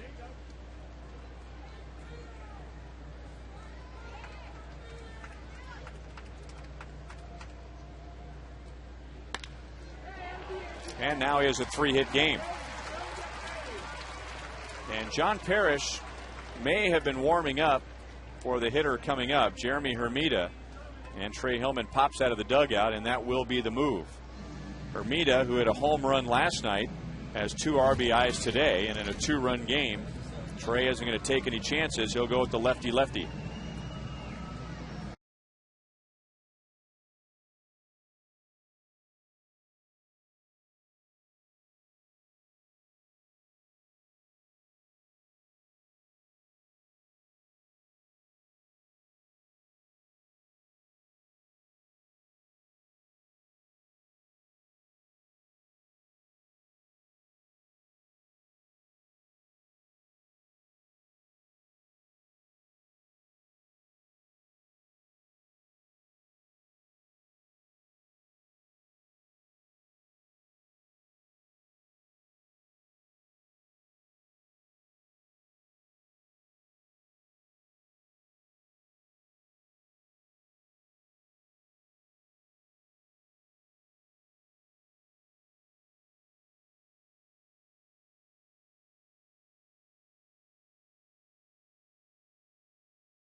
The first 2 outs, and the Royals were setting up the lefty-lefty with John Parrish coming on.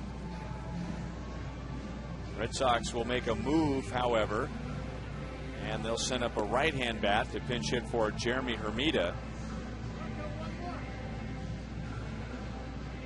Marco Scutero will bat with Beltre at first base and 2 outs.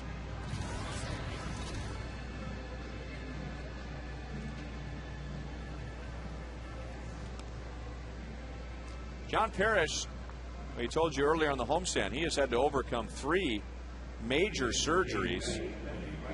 He has had surgery on his knee, which cost him a season, surgery on his elbow, which cost him another season, and last year, surgery on his shoulder, and he missed the entire 2009 season.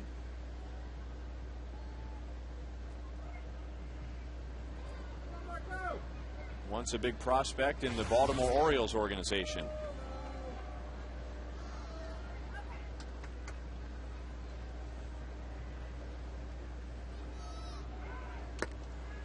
I asked John if all of those operations have changed him as a pitcher, and he said not from a mentality standpoint. He still likes to get after it on the mound, pretty intense, but now that he's older, and not so much the surgery as it is with experience, that as most young pitchers are, they're more focused on velocity and stuff, movement of their pitches. He's more in tune now with changing speeds and location. He's missed badly on 2 pitches to Marco Scutero. He's given Bob McClure a lot of credit for his making the club out of spring training as a non-roster invitee. And when you come out of the bullpen, it's all about throwing strikes. And if you get guys that are going to throw strikes and get ahead of hitters, you got a bullpen that's got a chance to get out of a lot of jams. If you come out walking guys or pitching from behind all the time, then you got a bullpen that's got a chance to get blasted more times than not.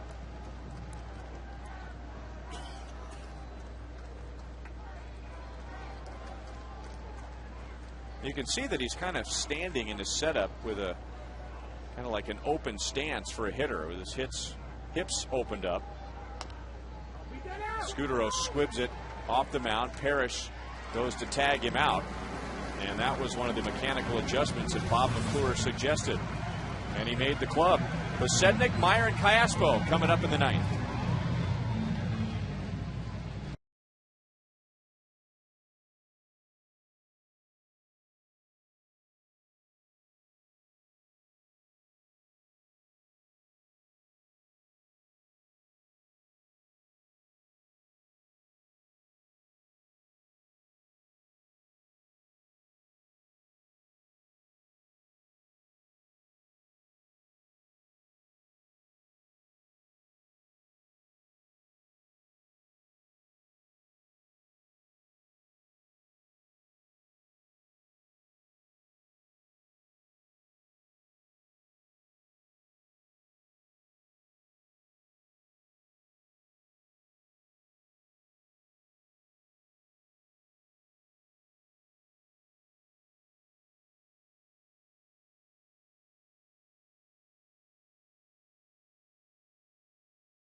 Jose Guillen in the 8th, so now they're down by 2.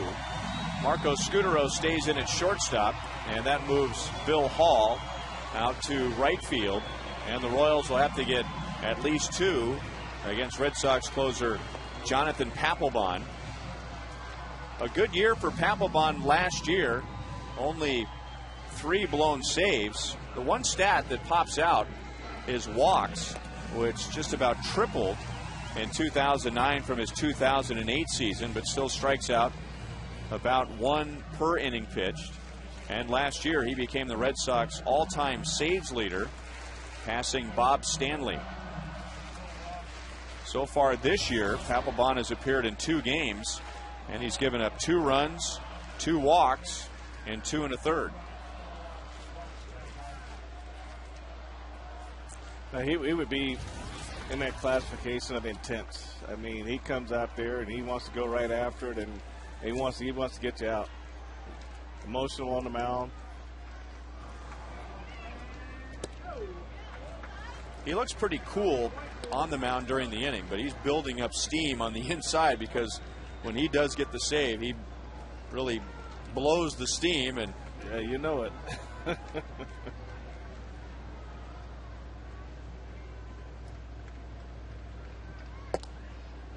Good day so far for Scott Posednik.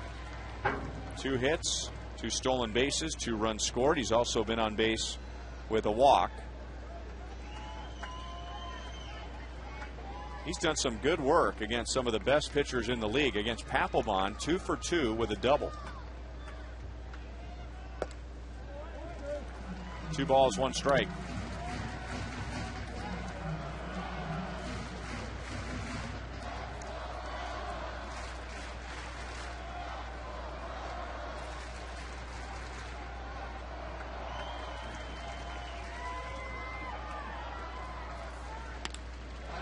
Shallow center field. Cameron kind of misjudged it for a moment, but able to find it. He kind of froze as if he thought the ball was going to come all the way out to him, and then had to lunge at the last moment. But I think being that the ball got in on Posednik a little bit, he saw it was right at him, and all of a sudden the ball took a left turn and started to dive on him, and he's got the kind of speed and reactions to make up for it. And all the outfielders will tell you that's the hardest ball to read, is that one right at you.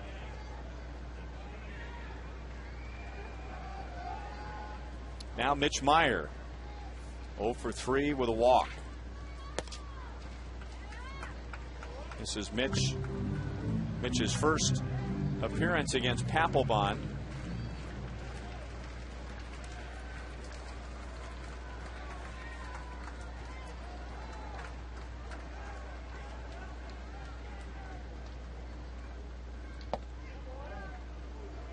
A little bit below the knees.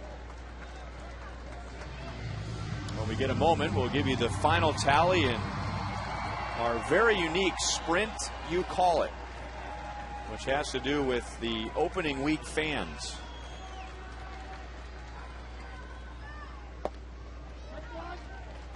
Two and one. Papelbon, a lot like Red Sox starter today, Clay Buchholz, originally went to college to be an infielder, but then made the switch in college. Papelbon ended up being a 4th round pick of the Red Sox out of Mississippi State. Papelbon's story is a lot like Brian Bannister's, where when Brian went to USC as an infielder, he pitched just so he could get into a game. That was the only way he was going to get playing time, and the same for Papelbon. He wasn't playing much as a first baseman at Mississippi State, so tried pitching just to get in the game, and now one of the elite closers in the American League. Oh, for sure. And a lot of times you look at the reason you're not playing is mainly because you probably can't hit the breaking ball very well, or something about hitting that you can't get figured out, and you got a good arm. And you just got to figure out, this is the way I'm going to get where I need to go. Just like Tony Pena here, good defensive player, but just the offensive side just never did come. So now he's pitching now. Long run for Ellsbury. Look out. Ellsbury stays down. Beltre gets up.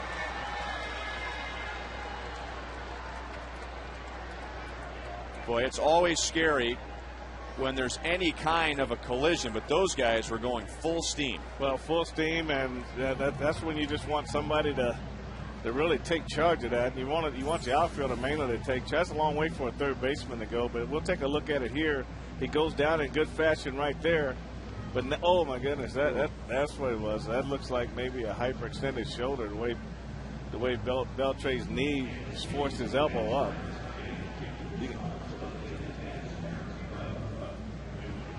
And then rolled around on it. Yeah, you can see where the right knee comes up under his elbow and just forces that elbow up higher than it probably should go. And Beltre landed very awkwardly. Yeah, he's fortunate that he's walking around without anything needing attention. Plus, he probably got a good knee to the rib cage also in that same collision.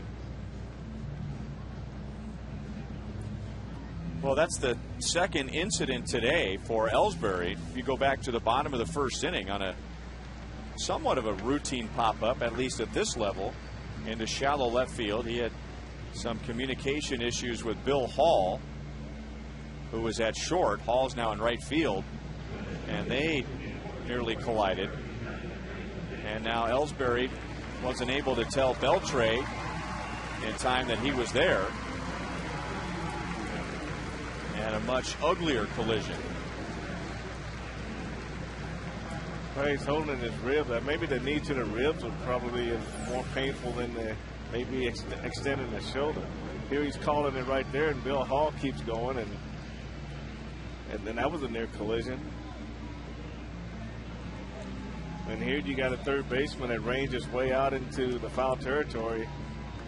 He gets a good knee to the ribs and up underneath the arm, underneath the elbow.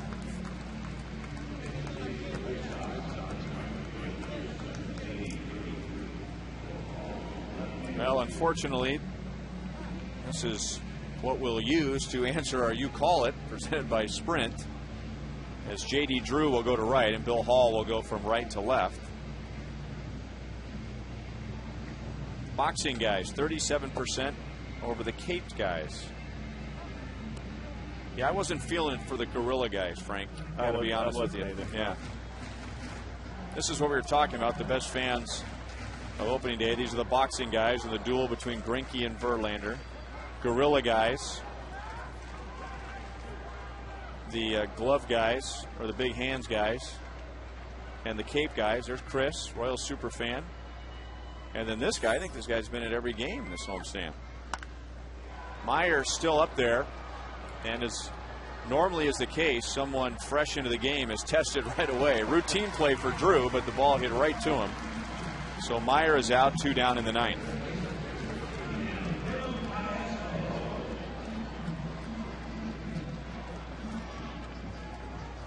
So Papelbon has retired Posednik and Meyer. And now Alberto Callaspo, who has only faced Papelbon once. He is 0 for 1.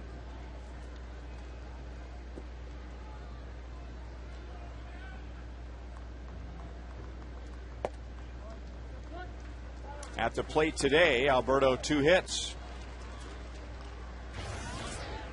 Second RBI of the season.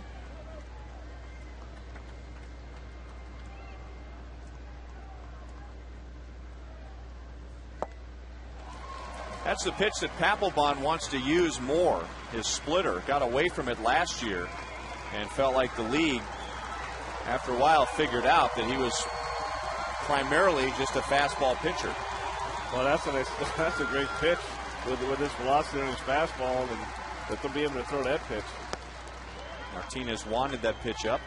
Yeah, if he throws it like that one right there, he's gonna give hitters fits all year.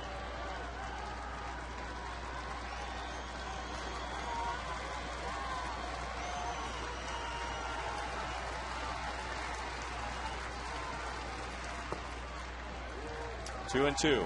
Royals need one base runner to have a shot, and if Callaspo gets on, it would be Billy Butler coming up.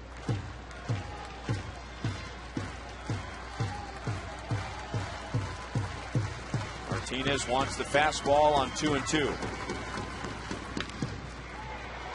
Center field. So the Royals take game 1. Boston wins the next 2, scoring 8 runs in both games. The Royals putting a little rally together late to get back into the game, but fall short 8-6. Boston doing all their scoring in the first 4 innings. Coming up with 8 runs in the first 4 innings, 7 against Gilmesh, making a season debut, and they got 1 against Robinson Tejeda. Winning pitcher is Clay Buchholz.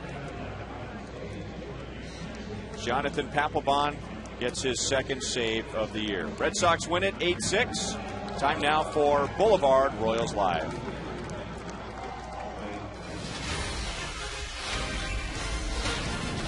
This is the Royals Live postgame show, presented by Boulevard.